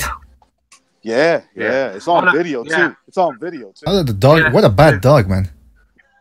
Yeah, because like I said, if you teach a dog to be aggressive, this is what happens. I mean, when these dogs grab hold of these kids, what these fucking morons don't realise is, when you start playing with a dog, grabbing hold of, say, just a toy or something, or a teddy bear, and just ragging the dog so he's pulling it and getting aggressive, that they see a child as that toy sometimes. And if you haven't, they could just turn like that. And when a pit bull terrier gets hold of a child, it's over. So I don't think, like I said, a pit bull, unless you're a very strong guy, a very good trainer, even then it's dangerous to have them around children. These dogs are a serious threat. Over here, there was a whole campaign to keep them legal, because they are banned now. So there was this whole campaign with these fucking lovely videos of fucking pit bulls, like with children and fucking all this music, like emotional music. Fucking idiots, man. Well, I mean, I'm still listening. I used to watch that show there with Cesar Millan. The dog whisperer, and it's true, he's Mexican, and he did say something interesting. He says in Mexico people treat animals like animals. In the United States, Canada, and maybe other parts, they treat the animal like a human being. as if he was a member of the family. So that's gonna They fuck dress them up and shit. Come on, man. Like that's gonna fuck the dog up. Fuck's sake. So I think that does. They do. Oh no, man. I can't picture me. There's these fucking people out there are fucking protecting their dogs, man. But pit bulls aren't even all that aggressive. Pit bulls aren't like even There's the pit most bulls out aggressive there. breed out there. Yeah, there's pit bulls out there that obviously won't attack other dogs and won't attack humans. There's some lovely pit bulls out there. But what I'm just saying is, you could be the unlucky one that's just got that one fiery pit bull, and once it turns, mayhem follows. I mean, these dogs are strong. Do you know what I mean? So you've got to be careful when you've got kids and a family about picking your dogs. I mean, Rottweilers, they're bred to take down men. Grown-ass men. They'll do a lot better job on a man than a pit bull will. Pit bulls are very submissive to humans, usually. Do you know what I mean? Especially their owner. Where a Rottweiler, they'll turn on their owner. The same with American Bulldogs. I've got an American Bulldog, and I was reading a story where a guy who breeds them, he was walking his dogs, he's got loads of them, and he was walking his dog, and his dog was playing it, and he slapped his dog, and his dog turned around and bit his fucking hand off. Hey guys, come on, that's not. Me. Are you talking about a Rottweiler? No, that's an American Bulldog did that. He's a fucking monster. My goodness gracious, that is insane. He bit his hand off. Like, you mean part of his hand, or like Captain Hook? He took the whole hand. Yeah, but he's walking around like fucking Captain Hook. And the guy, he was like, oh, What the fuck? he didn't. He kept the dog. He's like, no. They was like, why don't you get the dog put down? He goes, oh, it was my fault. Oh my god. Oh man. Fuck, I'll kill that fucking dog myself, man. Listen, I love my Rottweiler. I love this dog with all my heart. That motherfucker bites my hand off. I'm killing him. You know what? Yeah. That guy should have called Roy Jones Sr. to take care of the dog, man. That's insane. Uh-oh. You know, there's a Let your dogs. Recognizes on the round. I was watching one of them animal fucking. I didn't do it. programs all the It wasn't me, man. You got the wrong guy. Oh, he's about to get beat right now. All right. Hold on. What were you saying, Stu? I was just saying, I was watching one of these animal rescue programs, and it was this guy was in New York, and this guy was disabled and lived in one of these fucking real run-down areas, man. It was not a very nice place, and it'd been reported because he had 5 pit bulls in his apartment. But when they went to fucking see him, right, they said that you can't have 5. They said you can't have 5 pit bulls in here, and he was saying that all of them were dog fighters that he rescued, where they'd been in fights and obviously just been dumped because they took them in. I heard of it. Yeah. He took these pit bulls in, right? Looked after them, got them back to health. He had 5 fighting dogs walking around his living room, getting on, and it's amazing how he did it. I mean, my dogs, I couldn't leave my dogs like that. My dogs could turn on each other at any time. I have to be careful. But these dogs, fighting dogs as well, and this guy disabled. If they'd have started fighting, he never would have broken them. He can't walk. But he had these fucking dogs all getting along. I think when a dog realises he's been rescued out of the situation, I think that's why rescue dogs are usually better. They seem to make better dogs. But you know, I don't know how he's done that, because you could put 5 pit bulls together. Good luck with that one. Well, homeless I'll tell you people. a story, Stu, that you'll find crazy, right? So this is when I first got my own apartment back in maybe it was like 19 or 20, and I moved to this neighborhood. I've always been a dog lover, so I had an Akita back then. Yeah, nice dogs. Yeah, they're nice dogs. They'll kill you though. Don't ever try to attack them because they're big and strong. So anyway, I'm living in I'll say somewhere in Brooklyn. I was living somewhere in Brooklyn, right? Not a great area. Let's just put it that way. Some fucking kid with a bunch of his boys has a pit, right? And it's a fighting dog. He's like, yo, I always wanted to put my dog to fight yours. I'm like, dude, what are you doing? So he's like getting his dog ready. And I'm kind of outnumbered with, he's like with 3 guys or 4. And I'm by myself walking my Akita. I'm like, yo, what the fuck are you doing? I was like, I told him my dog is going to kill that little thing.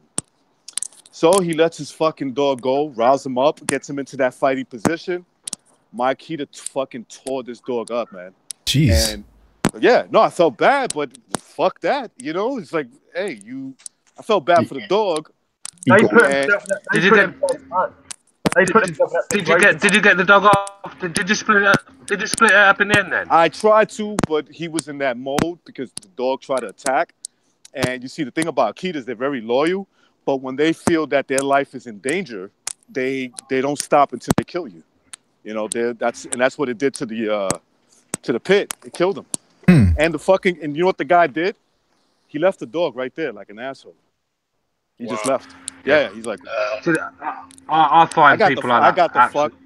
I got the fuck out of that neighborhood real quick because I wasn't from around there. So I said, smart choice. I mean, what an absolute scumbag. I mean, dogs, you know, dog's a man's best friend, man. It's the only guy the only thing that'll stick law by you. You could live in a fucking bin cupboard, right? And that dog will lie next to you and be happy.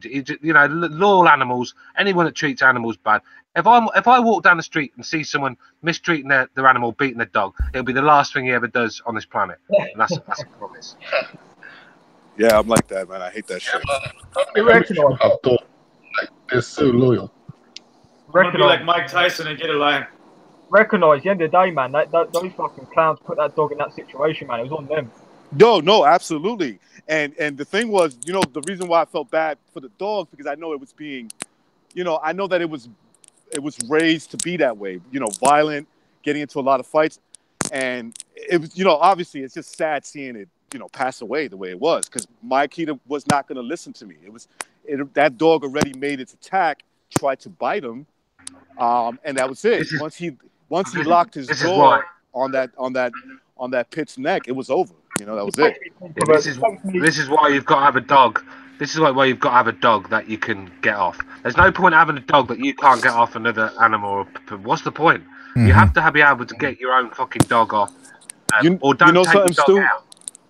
You know what it was, Stu? That this dog, what this asshole didn't realize, and I was told the same thing. They're like, look, they're very loyal. They listen to everything, but once they feel that their life is in danger, especially if there's another dog trying to attack them, once they lock, they don't let go till that dog is finished. Just makes you think of fucking when Gerald McLennan fucking take the dog's mouth up, man. This other fucking dog tear it apart, man.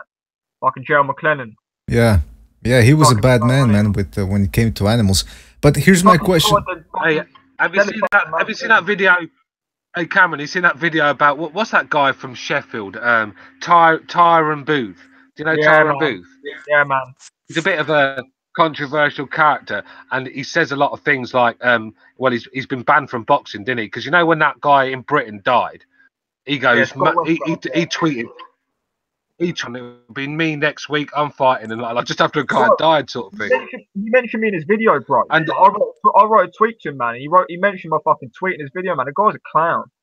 Yeah, I mean, he did a video about Gerald McLennan, didn't he? And he goes, to be honest with you, I don't know why. He goes, I don't know why people feel sorry for Gerald McLennan. He goes, what he did to that dog. He goes, I'm glad he's a fucking retard. I'm glad he's in a wheelchair and all that. Like, he's fucked, you know. He's fucked. Wow. I agree with him. Yeah. I was gonna say. But I do as well. But he said it. He goes, He goes. Let's be real, karma, innit? He look what he did to his dog. Them dogs. Well, now he's sitting there fucking dribbling in a wheelchair, innit? So he goes. Wait, they banned him. They banned him for tweeting. Yeah, and a guy died in the ring in England, and he tweeted, "Man down, I'm next," because he was fighting the week after. No, he was banned from boxing for that. Yeah, he said that he basically. Welcome to the world of soy boys, precise. He tweeted out a lot of things saying, you know, a lot of people in boxing would want to see me like that or something like that. You guys are fucked, man. I would leave the island right now. I would leave the UK as soon as possible. You guys are fucked, like for real. You guys are fucked. That will probably happen in Canada as well. I'm sure. Oh yeah, I would leave Canada too. Tyron Booth just lost the plot, man. Let's all go to Ecuador. And since then, man, he just come out of nowhere. No, stay the fuck out. That shit, man. All right. By the way, we got Reverse Lee on the line. Reverse Lee. That people say that's where you go if you want your career to blow up. California, man. That's the land of the pedophiles. All right, Reverse. Thank you for being here. Was that? Reverse, thank you for being here. We always appreciate you taking the time out to join us. We're talking about dogs, or the dags, as the gypsies say over in England. Dags. A couple of dags. Have you guys heard of the Kurdish Kangal dog? It has different names to them. It's a bunch of I've seen it. they're fucking massive things, aren't they? Yeah, they're big, man. Those things. There's like a story about them. I don't know if it actually happened or not. I'm not sure. Killed 12 wolves, but they had a chain on his neck, like those sharp spike chains that they have on their neck, so another dog won't able to bite them and stuff, choke them out. Killed 12 wolves, all by himself, man. What animal? What animal are you talking about? Because it's like a mastiff, but it's like a different breed of mastiff. I don't believe that. Killed 12 12 baby 12 wolves. Baby wolves or actual adult wolves? Actual, a whole pack of wolves, man. Have you been reading Weekly World News lately, man? Because no, this is actually like a story from like back in old country. Oh, it's an Armenian tale. Yeah, it's an Armenian tale. It actually happened, supposedly. Well, I heard a tale. No, I wasn't there, so I can't verify. Yeah, that sounds like a bit of an exaggeration. There. No, man, this dog is pretty strong though, but some of my friends' neighbors have it, and one of them got pissed off on a German Shepherd, a big, decent-sized German Shepherd, bit the jaw, instantly killed the German Shepherd, just biting the jaw. Let me ask you something. Let me ask you guys something. You guys all seem to be animal lovers. Are you the type of people that when you watch a movie, there's a guy that gets killed, a guy gets his throat cut, you don't flinch, but then all of a sudden somebody kills a dog and you go, oh my god, are you those type of people or? No. Yeah, no? Animal. That's me. Mate, that's me, boy. When I see another man get killed, I'll be like, good for him. He deserved it. Yeah, man. If in a movie, man, if I see a movie some guys get fucking slashed, I fucking enjoy that shit. Yeah, I mean, I could sit there eating, watching Joe Pesci stick that guy's fucking head in a vice and pop his eye out, and not a flinch. Exactly. But when Will Smith killed his dog in I Am Legend, I've never watched that film since. Fucking hate that. Really? Come on, guys. I've got a lot of pets, man. We got a lot of pets, man. Like, my mum's a fucking vet, man. So we got a lot of pets in this house, man. So I mean, I grew up around animals and stuff like that. So I'm quite sensitive when it comes to animals, but when it comes to like fucking, I can sit there and watch fucking humans get killed and get fucking beheaded as much as I want, man. But certainly when it comes to animals, man.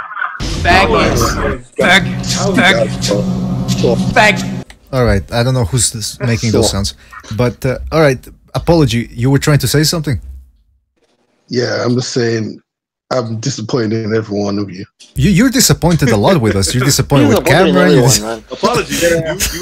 You have a low tolerance for. Yeah. Eat some dark chocolate, bro. You need to eat some chocolate. You need a dopamine boost, bro. Now I know why he's at MGTOW, innit? Because he's hard to please. Hey, apology. X was calling you out in his last video. Man, fuck that guy. There you go. I mean, yeah. I hope one of those Rottweilers fucking bites his head off. There you go. X calls everyone out. He thinks he's on a dating site. He said, "I'm not scared of apology, man. I'm not afraid of no one." Listen, I hope one of those dogs fucking bites his fucking head off. He said and bleeds out slowly. How about X says he's not scared of anyone, but I fucking called him out on my show. He didn't come on, man. So if I can go tell him that. Yeah, you did. You know what? He didn't come on my show, man, did he? He was in the fucking chat. I sent him the link. He fucked off. You know what? Pavel in the chat room is right. Reverse just got in and we didn't even get a chance to get his opinion on dogs. Reverse, are you a dog person? Do you have dogs? No, we don't own any at our house. Why is that? I like dogs, though. Ah, okay. Yeah, so why? Reverse, you talk like quite, what's the word I'm looking for, man? I don't know, man, you're like quite slow at talking, aren't you? Reverse sounds like what Errol Spence looks like, very chilled out, very relaxed. That's the one. Yeah, like chilled out. Yeah, he takes his time. Out. Yeah, he's not like me that comes in here blabbering all over the place, 1,000 words a minute. Not Virgil Hunter, man. Not Virgil Hunter in a way. All right, are you insulting Reverse Lee? Is that what you're saying? Like a rapist? Yes. Yeah, that's what I think he's trying to insult you, Reverse. Nah, man, I like Reverse Lee, so nah, I'm not. Man. You hear they're gonna take Kenichi Ogawa's belt from him? Is that right? Yeah, the Nevada State Athletic Commission, they made their ruling today right after Canelo, and they said he's going to be suspended for 6 months and they're going to fine him $14,000. $14,000. Nope. Man, the WBC is turning into a bit of a... No, this is the Nevada State Athletic Commission.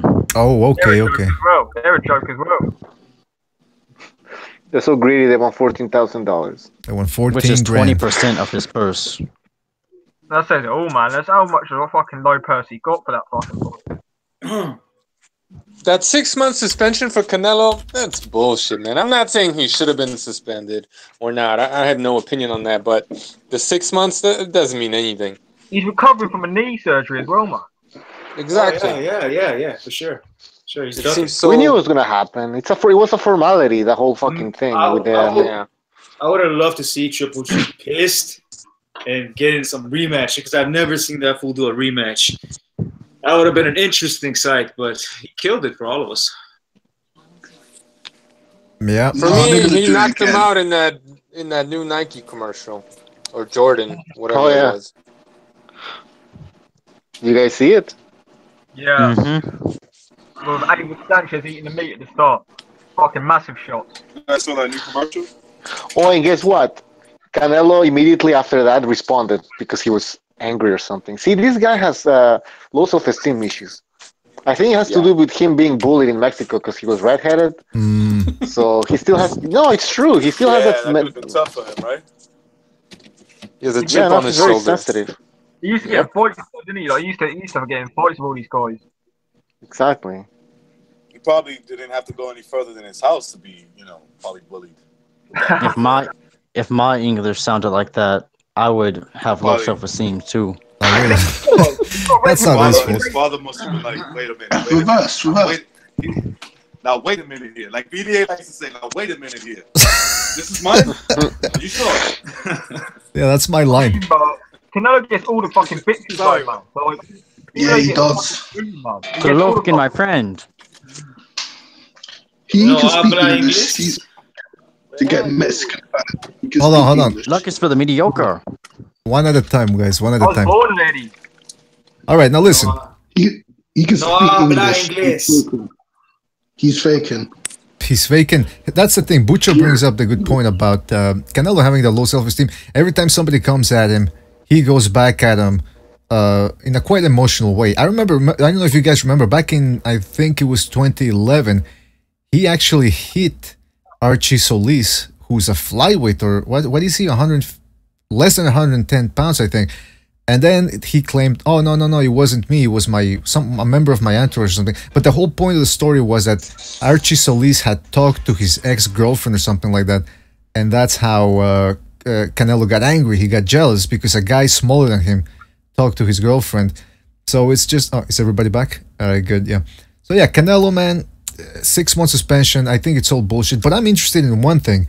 Canelo's the A side. Canelo's always been the A side. Now all of a sudden, he's got a positive test. He comes up positive. Nike is making fun of him in commercials with Gennady Golovkin and tight-ass shirt. Abel Sanchez. I'm thinking he must have done something to piss somebody off behind the scenes, because he had that type of clout where nobody called him out on anything. Now all of a sudden people are taking shots at him in public. I mean, do you guys think something happened behind the scenes, that there's like a war between people? I think so. Yeah. Yeah. I've been thinking that from the beginning when he first came out positive. I'm like, this doesn't really happen to the, A side. It usually doesn't really happen to guys like that, and it's something going on there. I have a theory, but I don't really want to go into that shit. Why not? Going into the rematch, he was the underdog too, which, like, if you're being honest with yourself, Golovkin can't get a decision. So, and he could knock him out. So why is Golovkin still like a 2-1? And some websites it was a 3-1 favorite still. That didn't make any sense to me. I don't think so. I don't think nothing happened between him and WBC or the Nevada State Athletic Commission. Nothing. It's just it's all planned out. For him to duck, to get him over, theory too. Pull him out in September. All right. Take it easy, man. Take it easy. Oh yeah, that's right, man. I'm pissed. Yeah, but You know what? Like I said, they had to do something because imagine that Canelo tests positive and then fights in September, fights in May. So that means people are gonna be pissed because it's like, whoa, what the fuck? Why is the state Nevada the commission not doing anything? And then on top of that, he was gonna get robbed again. Golovkin was. So that's gonna be two things that people are gonna be complaining about. It was gonna be too much. Because it's never happened before. I got a question. Yeah, but it's gonna be 2 robberies in a row. Plus, he's testing positive, and they don't do anything. It's too much. They had no choice but to do something. Nevada had to do something because they could have been sued by just about anybody for this shit. It's clear in their rules that if somebody fails a drug test, there's no fight. It's in their rules. If they go against their rules, they're fucked, man. They're subjecting themselves potentially to a major fucking lawsuit. It's true. He's I got written a there. question for Precise because I know he follows this a lot more than me.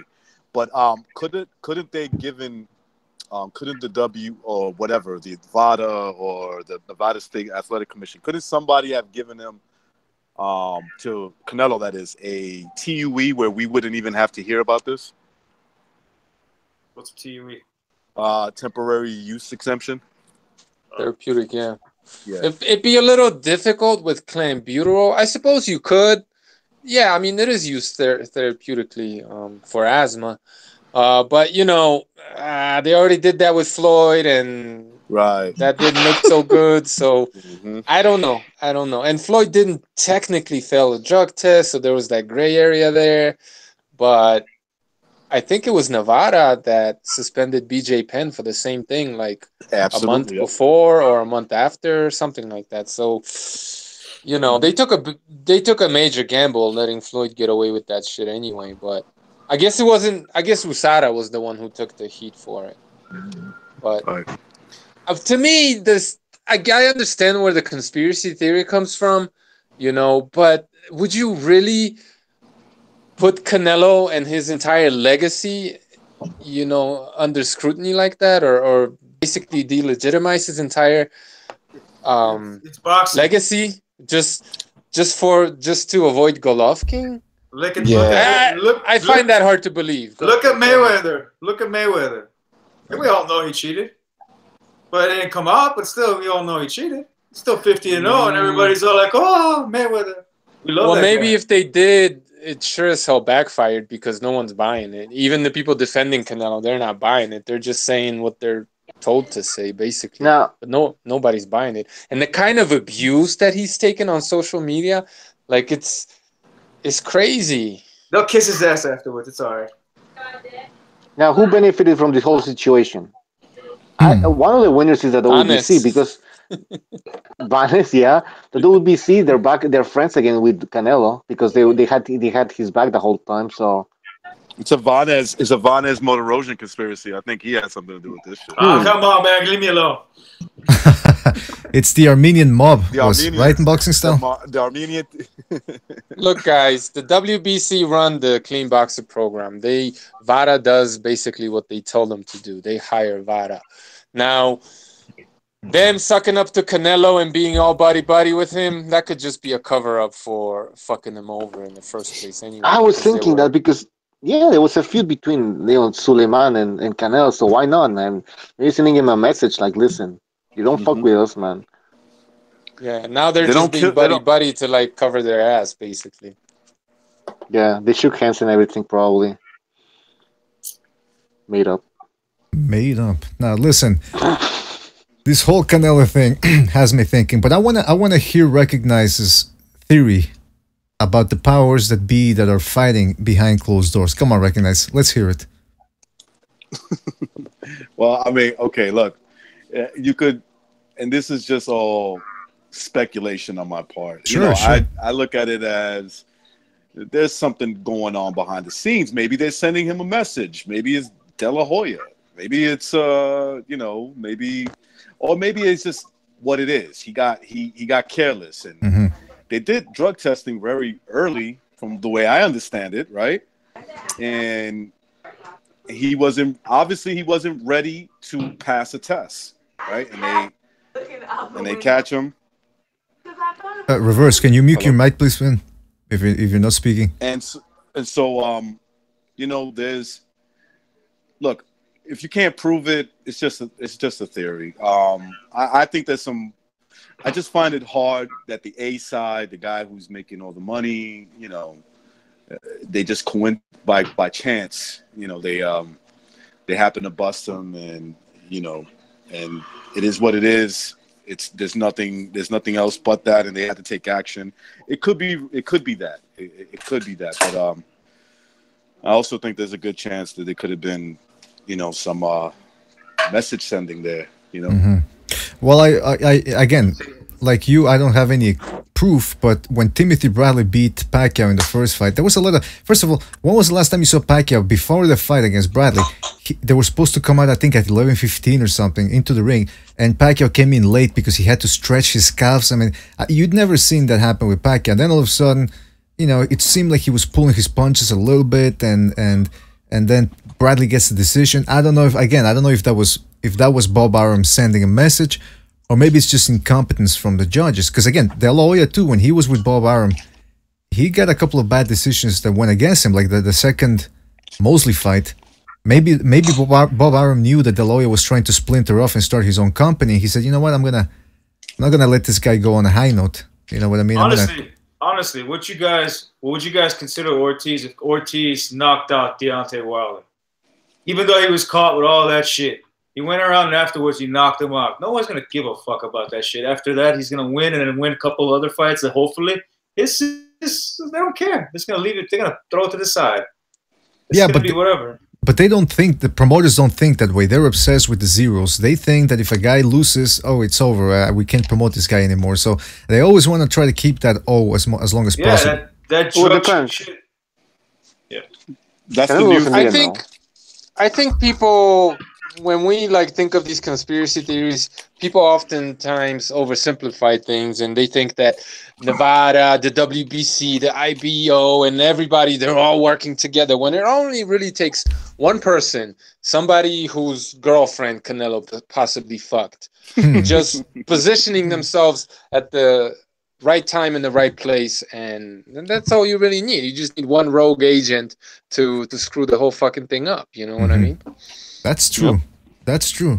It's like when you're going out with hookers, you think everything's on the up and up. So it makes sense that it was at WBC. But we don't know that. I mean, could it, like Precise said, it could have been any. Well, okay, go ahead, Bucho. What do you mean? Well, they probably fucked up. They told them they do a strange test here, and make him test positive. They're in charge of the testing. Not to sound racist, but isn't WBC run mostly by Mexicans? Well, Mexicans have. Wait, what? Mexicans have Jews. Jews. I'm just saying. Really? I don't know. Suleiman is like Lebanese, no, or Jew? The same shit. Mexicans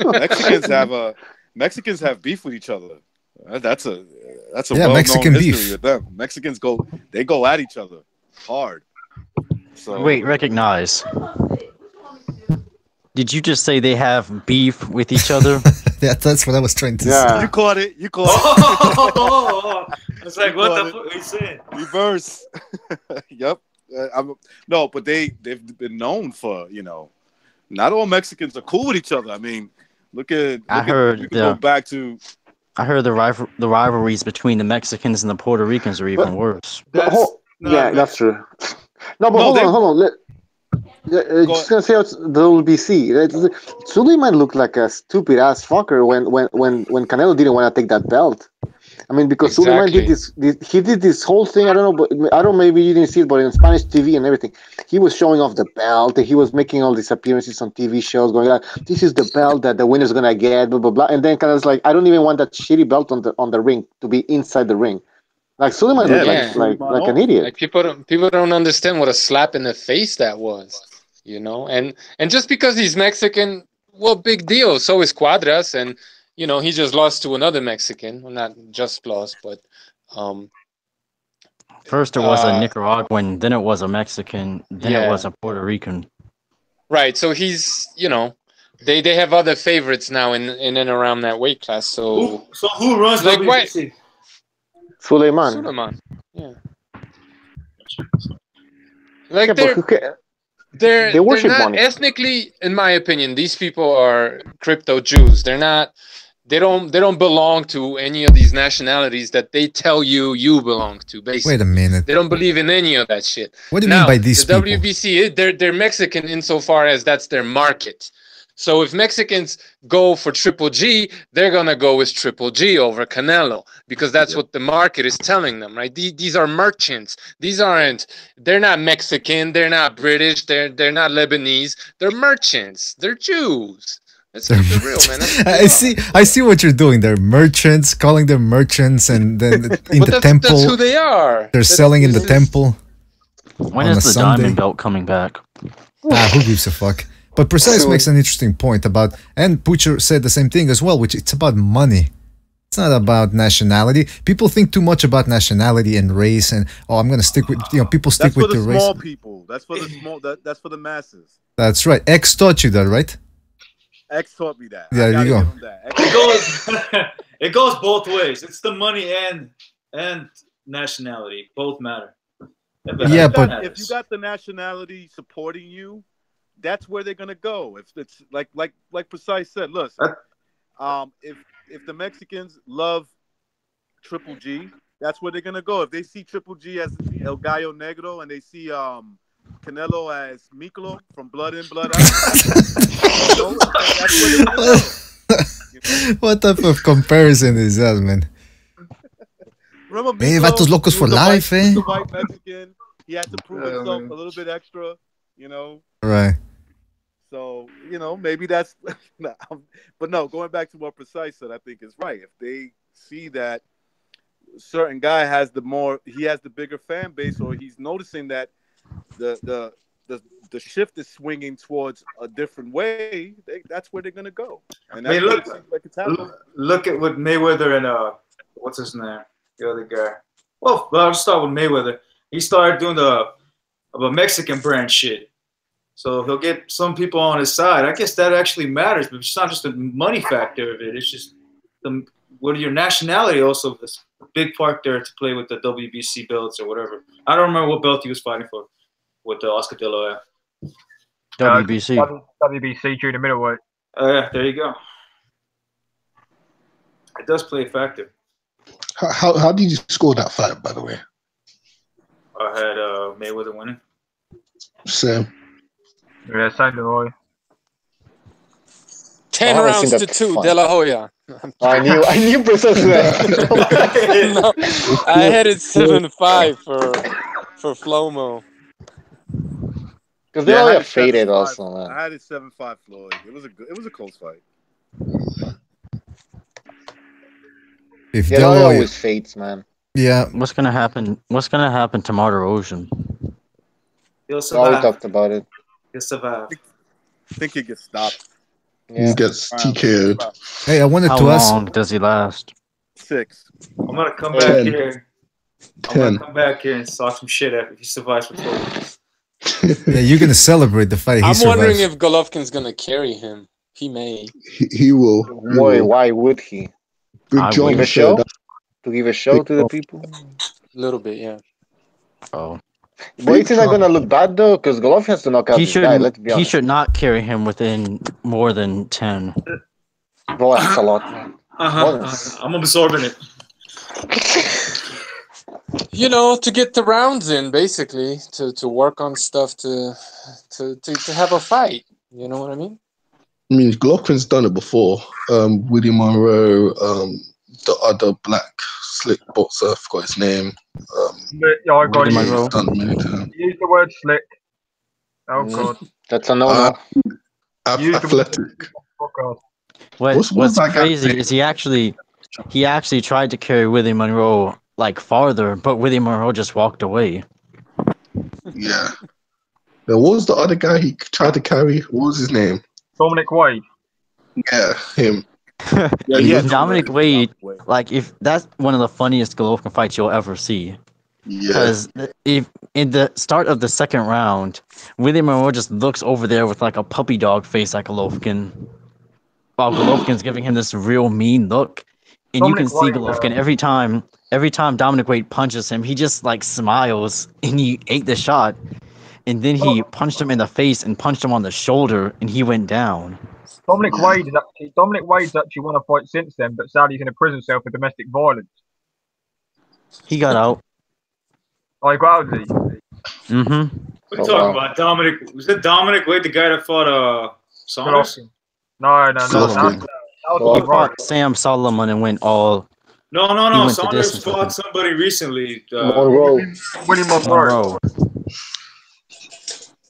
What was his name? How about Billy Joe getting all this love for fucking struggling with Golovkin's leftovers? Well, except for the Canadian, I guess. Yeah, the Canadian. Just jealous. They want someone to beat Golovkin. Anyone. Even go for white people now.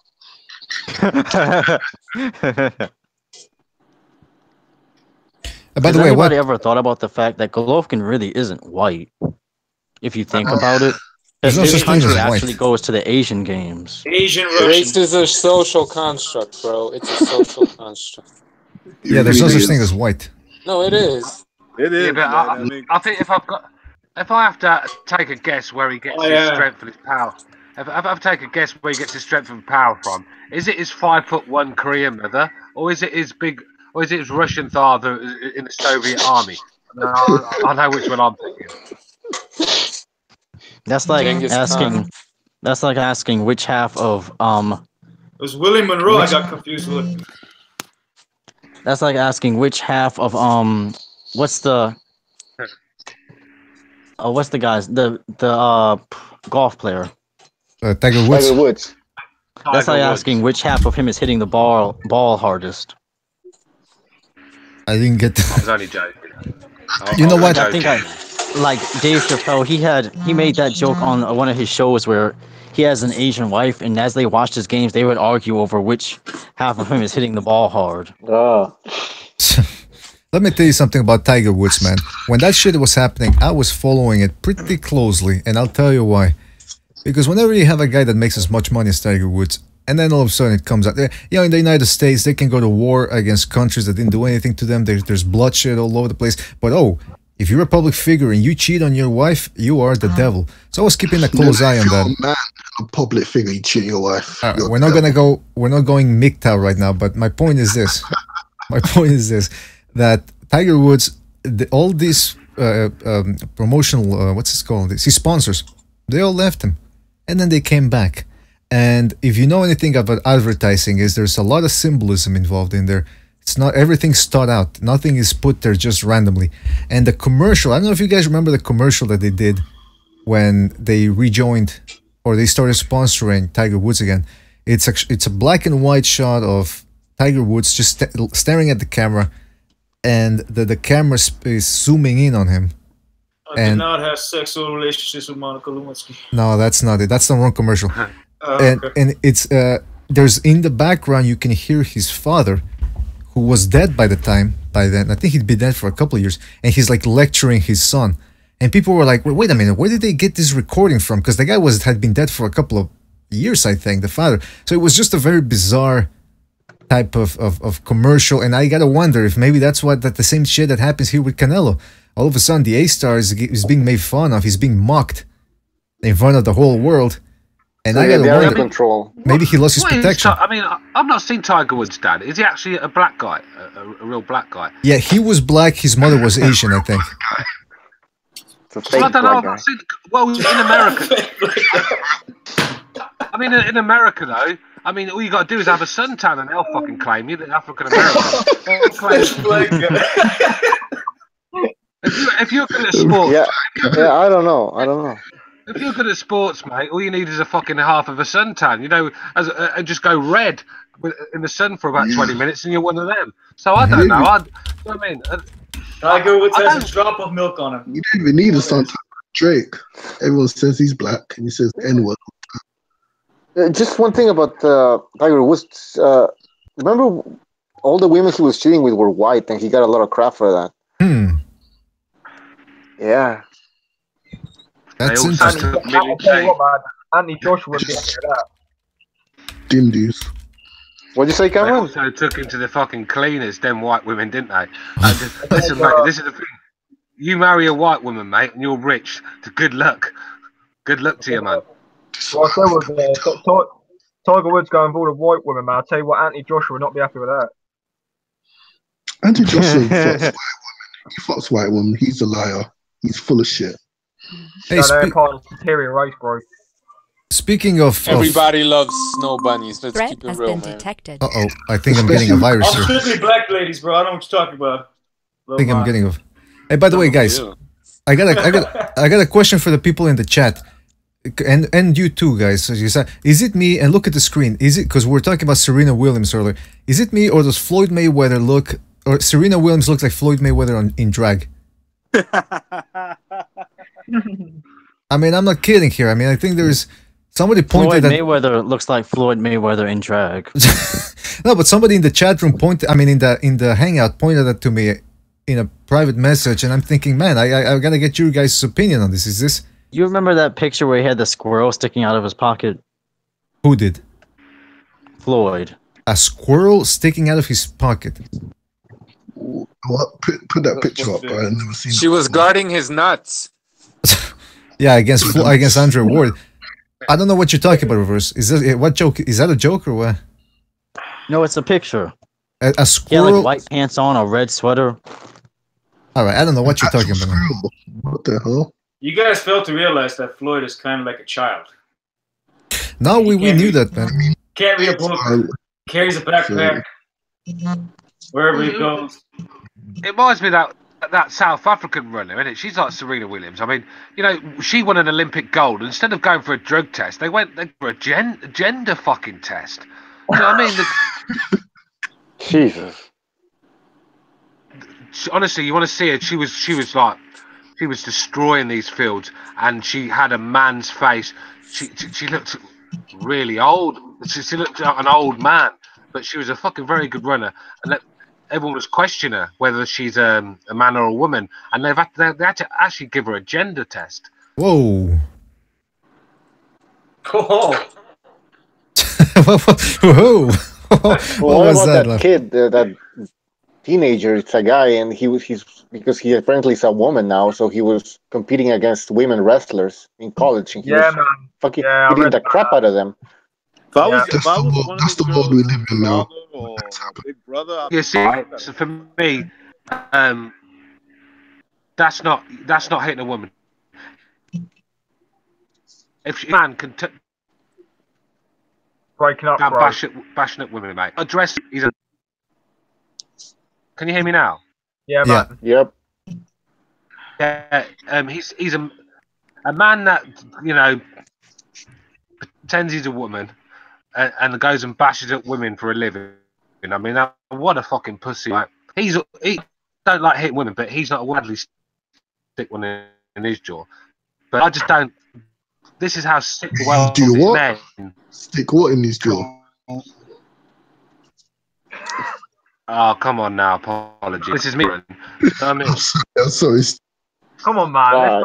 Don't bring me into this, man. I just don't agree. I don't agree with the change gender and go and beat women up for a living. I just fucking. That's the sort of world we're living in. That's the MMA fight does that. Bro, you had me at. I don't agree with transgender. Period. You had me right there. Wait a minute. I gotta remind people over here at BDA, we're an open show. We accept people from all walks of life, all sexual orientations, all political aspirations or ideals. And Precise, he's just one side of the coin. He doesn't speak for everybody here at BDA. Who's on the other side? We're all one big happy family here. Live the way they want to live. Just don't say I have to accept it. The grass ain't always greener on the other side. If you want respect from me, you have to earn it. Well, the apology, that's because you have... When they try to force people to be like, no, I think of myself as a woman, I want you to do the same. Yeah. Like, no, I don't. You're a fucking man. You're born... If you want me to call you a woman, show me something. So you're a man. If they can define what's a woman and what's a man, then I can do the same. And you don't fall into my definition. That's it. And it's like okay, why not I say, you know what? I'm 25 years old. Why can't I say that then? No, there's people out there doing it as well. Yeah, exactly. It's fluid. The reason why I can't say I'm 25 is because I'm not. You know, You can. Sorry, man, but there's grown-ass men, like I said in another show, that think they're babies and they behave like babies. And they're rolling around on the floor, shitting themselves. I'm not joking. There's videos on YouTube, man. Wearing diapers. I watched. Yeah, wearing diapers, man. Diaper stuff. There was this one video game I played where you went to this club and it was full of these guys, and their like fetish was wearing diapers and having a woman take care of them like they were babies. What the fuck? Yeah, that was a video game, right? A Then I video had game. Can't say I've heard that game. then they made me beat up all the dudes in the club. All right, hold on a second. Bucho mentioned a guy who thinks he's a... This is a guy, I'm putting it on the screen. I think we talked about it before in another episode. He thinks, not only does he think he's 6 years old, he thinks he's a 6-year-old girl. And apparently... These two, hold on. These two people that are next to him, this man and this woman, apparently they adopted him. But I think it turns out, and somebody please fact check me if I'm wrong, it turns out there were just a bunch of swingers. Like they were having threesomes and everything. So, but listen, if you're gonna have a threesome, why not spice it up a little bit? He's seen that guy in England. He's transformed himself into a cat. He wants to be a cat. He's even got whiskers and that lot now. Jeez. The fucking he's had his eyes painted and all that lot. The guy, all his cheeks. He looks like a Persian fucking cat. I've not heard about that, man. Take it to the zoo. I hear retards like the zoo. He looks like Maloney's daughter. He does. Yeah, man. I mean, listen, this world, it's anybody can be. Like we were talking about the other day, Bucho was making the point that if there's no definition of anything, and that's precise his points in his intro, he talks about postmodernism. If there's no definition, if you can change the definition of anything, then nothing has meaning, right? That's the point of a definition. Yeah, like for instance, I thought Dominic Wade beat Golovkin. Exactly. See, there you go. You can make up whatever you want. Maybe his game plan was just to get past the first round. Right. Right on. And by the way, since we're talking about being whatever you want, you people, there's people out there that say, oh, I'm a woman, oh, I'm a this, I'm a that. Well, you can also be transracial. We spoke about this the other day. The leader of Black Lives Matter is actually a white guy. Look at him. He's up there on the screen. That's not a black guy, that's a white guy. What's his name? Sean Knight or whatever his name? Sean King. So here's my message to black people out there. You need to step it up because your organization, the one that's the most famous right now in the media, is being run by a white guy. That's not right. Listen, as long as they give them money, they don't care.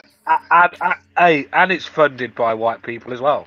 Well, that's what they say. George Soros is behind all that. Jews specifically.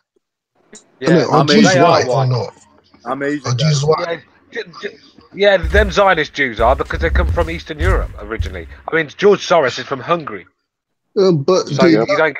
So he eats a lot. But here's my point, man. Here's my point. This is all leading up to this. I am very close to announcing that. Actually, I'm going to announce it. I'm going to become an Asian guy. The operation.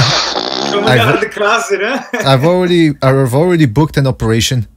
They're going to give me everything I want. I'm going to look like an Asian. They're going to work on giving me nootropics so that my IQ goes up and it matches the average for the Asian community. I'm going to get to a good school. I already bought a violin that I paid two older people. Two older people are going to force me to play the violin like they do in Asian families. And so everything's going to work out fine, guys. And every time you miss a note, they're going to hit you with a bamboo stick. You got to unlearn how to drive. Yeah. BDA. Bunch of comedians. That's right. Remember, BDA, red lights are green lights, and green lights are red lights. Are you gonna go to Paraguay? Are you gonna go to Paraguay to get that penis reduction operation that they don't want to give you in Canada? No, wait. I don't need that operation. Everything's already taken care of. Yeah. After that penis operation, and you change yourself to Asian, you have to change your name, innit? Call yourself Hung Low, innit? Big Wang guy. Oh man, that's not right, man. We're gonna get shut down. Hung Low, man, it's perfect. I'm gonna be Armenian. I want to be Armenian. Oh yeah. A 25-year-old Armenian for the rest of my life. In the nether region, you don't have to change much, bro. It's all good. Well, hold on a second. Recognize, if you want to become Armenian, you're going to have to root for Vanis Martirosyan no matter what. And you're going to have to change your prediction. You're going to have to say Martirosyan goes 12 rounds against Triple G. That's going to have to be your prediction. That's the only thing boxing style wants, the 12-round fight, man. I don't want that shit. I really don't care. I really don't give a shit, bro, honestly. You want Martirosyan to go 12 rounds. I'm rooting for him. There you go. Yeah, right. I'm an unbiased. Let's let Stuart talk. Stu, go ahead. Nah, it doesn't matter. Crack on. I was just saying about. Was it recognized that said he wanted to be Armenian? Yes. Yeah. Yeah. Kardashian, mate. You got your name sorted, didn't you? I want to date the older Kardashian too. I want to take her away from that the white guy. Good luck with that. Oh, what? So I don't even know. What's her name? What's her name? So, I'm gonna Google her because I don't know. Then Courtney. Courtney. Courtney's the worst. Really recognize? She's the worst out of the bunch. Man. The oldest one, the oldest sister, the oldest one. Leave the white dude alone, man. Leave the white dude alone. It's the only one that's got a white dude. The rest are with the brothers, man. Yeah, I know. Just leave one of the Kardashians. Leave him alone, man. He's all right, that Scott. Why don't we change the conversation and talk about Cameron eating ass? No, that's Damn it. that's been done, man. That's been. So done. wait, have you ever experimented by like using toppings? Oh, come on, now we're not gonna go back there. We're not gonna go back there, right? We're not gonna go back to that subject. Only squirty cream, man. No. We're not gonna go back to that. We're not gonna go back to that subject. Get down on your knees so Sabrina can see your asshole. We're not gonna go. We're not gonna go right now. That's all you need to do. Yeah, just don't use Coca-Cola like I did. Just use Coca-Cola. Tell you what, man, it's better than talking about Vanis Martirosyan for 2.5 hours. I know that. Oh my fucking god, bro. Okay, no more Varnes anymore. We're done with him. I think we've done with every fighter now. I mean, every fighter. Every time I hear his name, I just get bored. I mean, I think we've. Carl Frampton. Yeah, we spoke about every fighter and their dog. You know. Like you've written their biographies, man, for fuck's sake. Yeah. What about Joshua saying that Wilder, blah, blah, blah, blah, and blah, blah. No. Well, listen, guys, I think... Talk about Roy Jones and who he didn't fight. Nigel Benn, Julian Jackson. Let's go back to the old days. Let's go back to an old fight, a controversial fight. Let's see. All right, who's got their vibrator on the table? Come on, stop that. Precise. It's actually into that type of shit. You're precise. Say something controversial, man. There you go, man. The only thing I've got Fuck to say you. I think we said it all, guys. I think we can't end on a higher note than transracialism. Yeah, that's for like second renaissance. When was the last time? When was the last time we actually? Oh, I got one. Is Sean Porter ducking Spence? Huh? Oh man, it's garbage ass topic. No, Sean Porter wants to fight everyone. Sean Porter. When was the last time we actually ended one of these boxing podcasts, man? When was the last time we actually ended one of these boxing podcasts talking about boxing? Can't remember. Well, first of all, we were talking about boxing for the first 2 hours, and then, as always, it devolved into, I like the conversation we had about dogs, because conversation about until it went a bit south when Recognized started talking about his dog killing another dog. Yeah, exactly. And by the way, you know what? That's too many jokes. You had to laugh at some of the titles in some of the videos on YouTube, innit? Klitschko thinks Wilder's Joshua's biggest test, and then you got fucking hangouts talking about. I was like, oh, give me strength. This fight is just never gonna end, is it? So boring now, man. Just had enough of that fight. Yeah, every time someone mentions it, there's a title. Hatman, tell me what you think in the chat, boys. Oh, fuck off. Do you know what I mean? Well, listen, some people are interested in the fight. Everybody's got the right to be interested in what they want, but, What fight do we want next at light heavyweight? Well, BF Kovalev for me, man. BF Bivol. Well, speaking of light heavyweight, did you guys hear that Lucas Brown is not going to be fighting Cavaliers now? Yeah, we talked about it a little bit. Yeah. Scared. Alvar, did you talk about that already? It's Kovalev versus Alvarez. Eloy Alvarez now, yeah. Yeah. We were actually talking about whether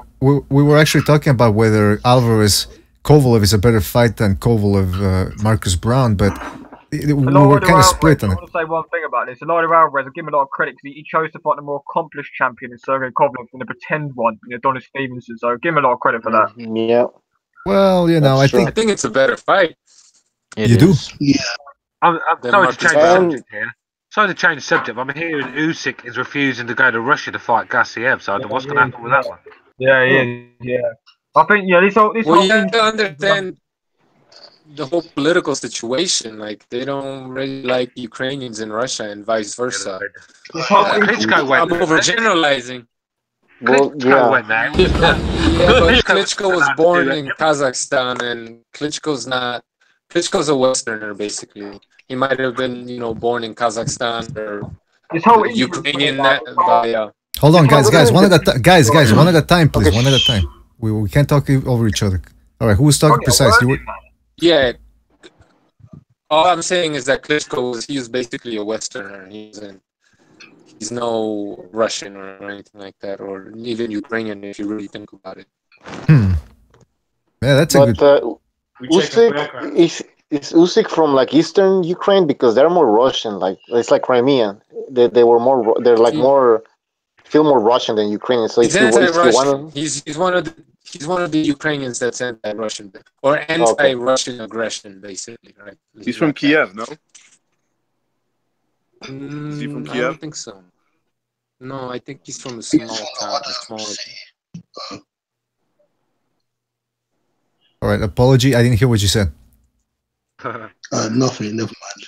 Okay, because I don't know why. All I hear is your voice in the background, and I go, "Okay, what's going on here?" It's like it's a little creepy, man. He's just saying he's disappointed in all of us.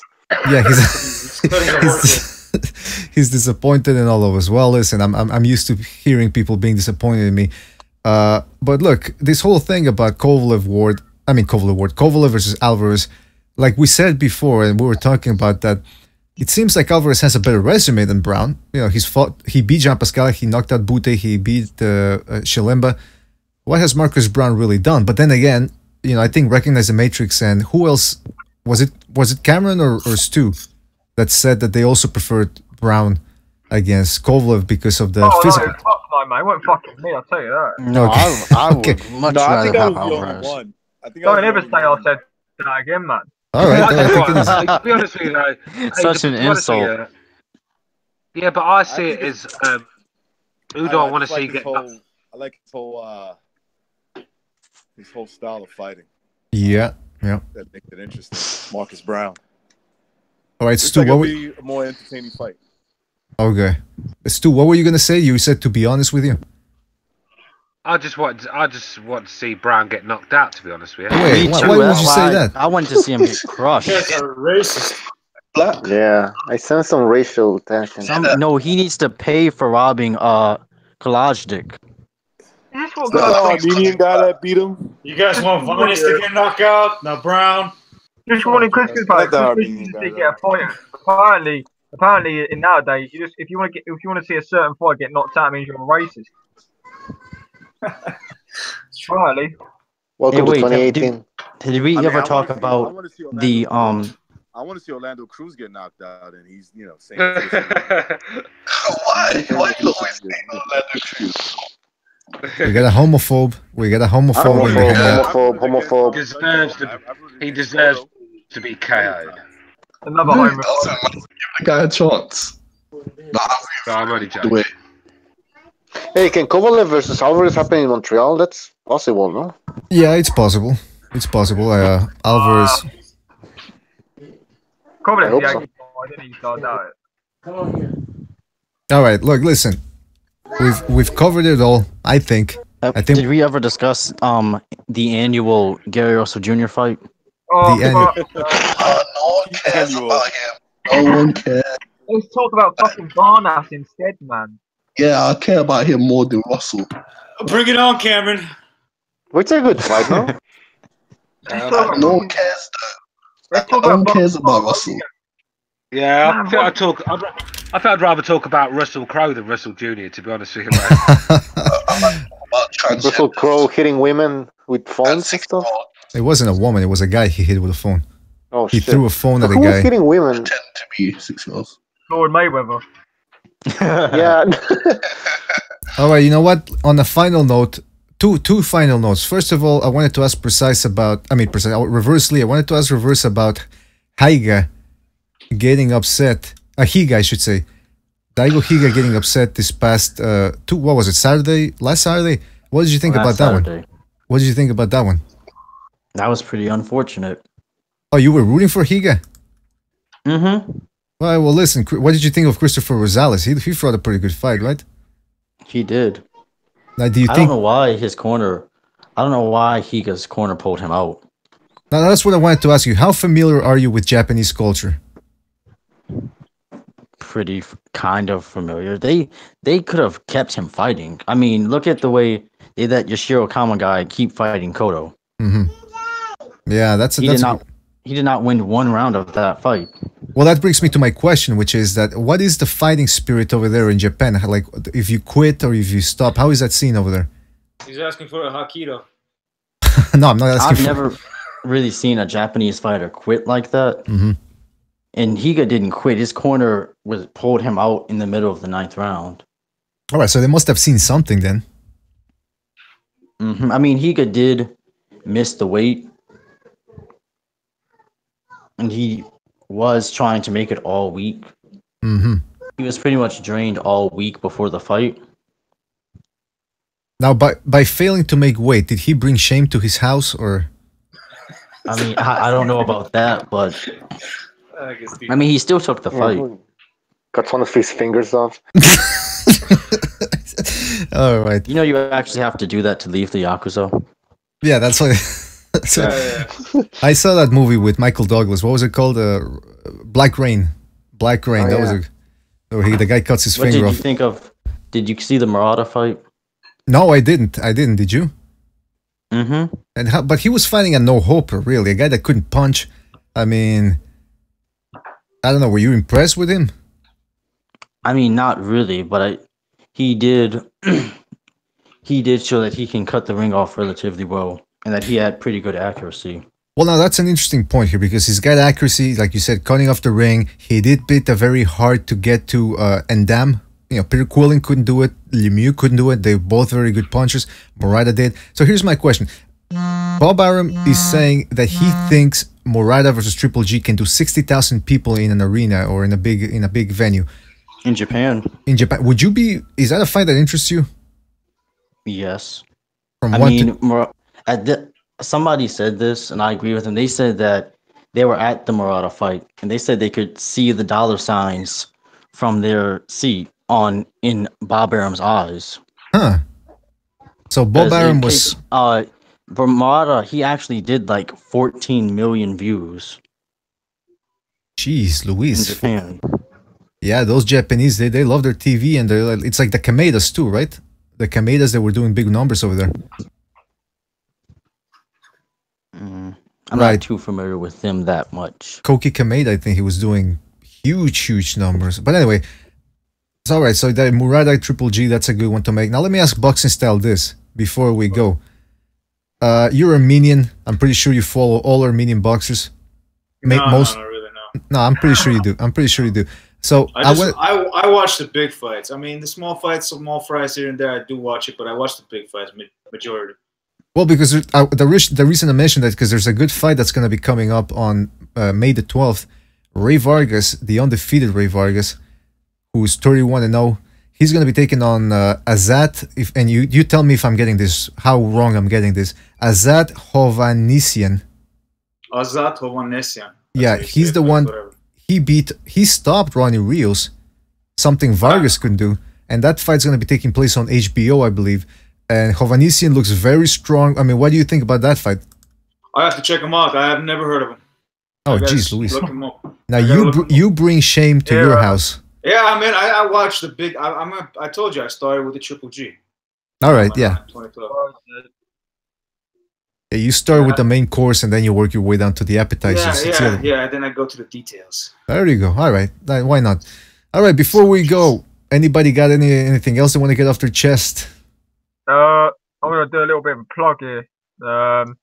Tomorrow night on my channel, I'll have I won't have Vargas on, but I'll have his brother Vic Martirosyan. He's actually undefeated prospect coming through to talk about that fight. Okay. Vargas. I'll have What's his record? Hey. Fuck Regan now. No, wait a minute. You can't say that. The guy already got beat up, man. I'm not sure what his record is, man. I think he's like 6-0. There's an interesting story behind him. Is what's about him. So I'll get him on, man. It'll be a good podcast. And I'm trying to get Vargas on next week on my channel, so I think that'll get done as well. So yeah, tomorrow night, man. Tune in. All right. Really? Yeah. Okay. I haven't even subscribed to you, so check it out. Subscribe, man. I'm gonna get Vargas next week, man, because I'm good friends with Vic, so I'll get Vargas next week to talk about the fight. All right. Maybe the weekend. All right. So there you have it, all guys. the links are in the description of the video. We're gonna post the links. Yeah, we're gonna put everyone's channel. We got Reversely, Recognize, Precise, Cameron, and doesn't Apology. Oh no, okay, Apology doesn't have one.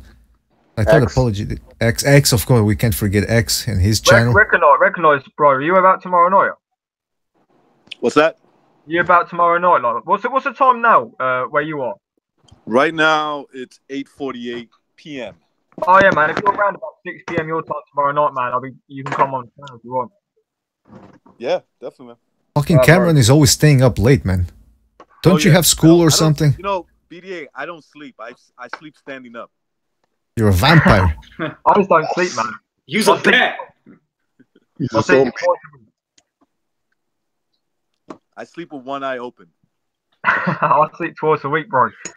You sleep twice a week. That explains a lot, man. A lot of the stuff that you say, only a sleep-deprived person would say on the air. But listen, I'm not judging. No, man, everything I say is legit truth. Yeah, the legit truth of somebody that doesn't sleep, that's for sure. But look, guys, I love having you on the air. The people agree. Also, love having the audience that we have and the comments that they make in the chat room. We have the best chat room. I will say that until I can't say it anymore. Best chat room on YouTube. Of course, the best panelists as well. I mean, look, we did it's been 3 hours and 48 minutes, and it went by like this. See, I'm snapping my fingers. I'm snapping my fingers to signify how quickly the time went.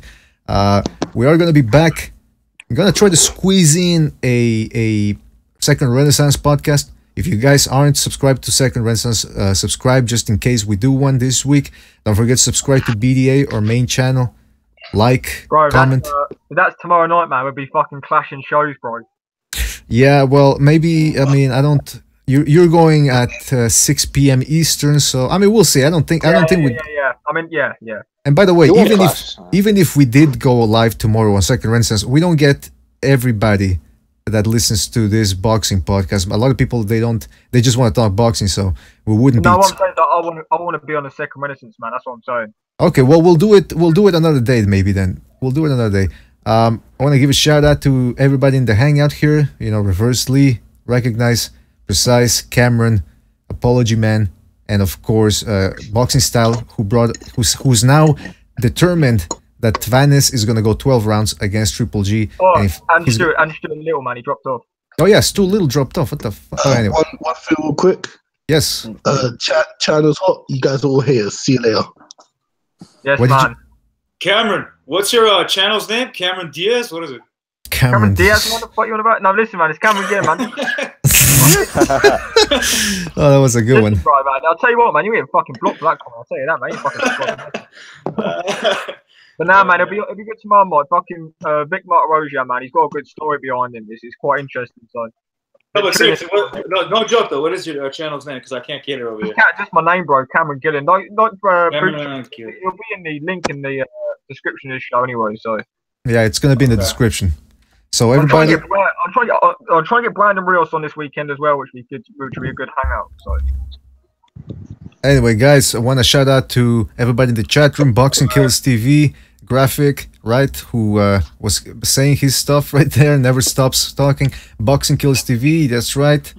Oasis, Rotti Davis was in the house. The Fight Scout, Caccinello, I think, was in there as well. Nicola Ferrari, who should be coming over to Second Renaissance. I didn't get his answer. Pavel, of course, Jehobi Mixey.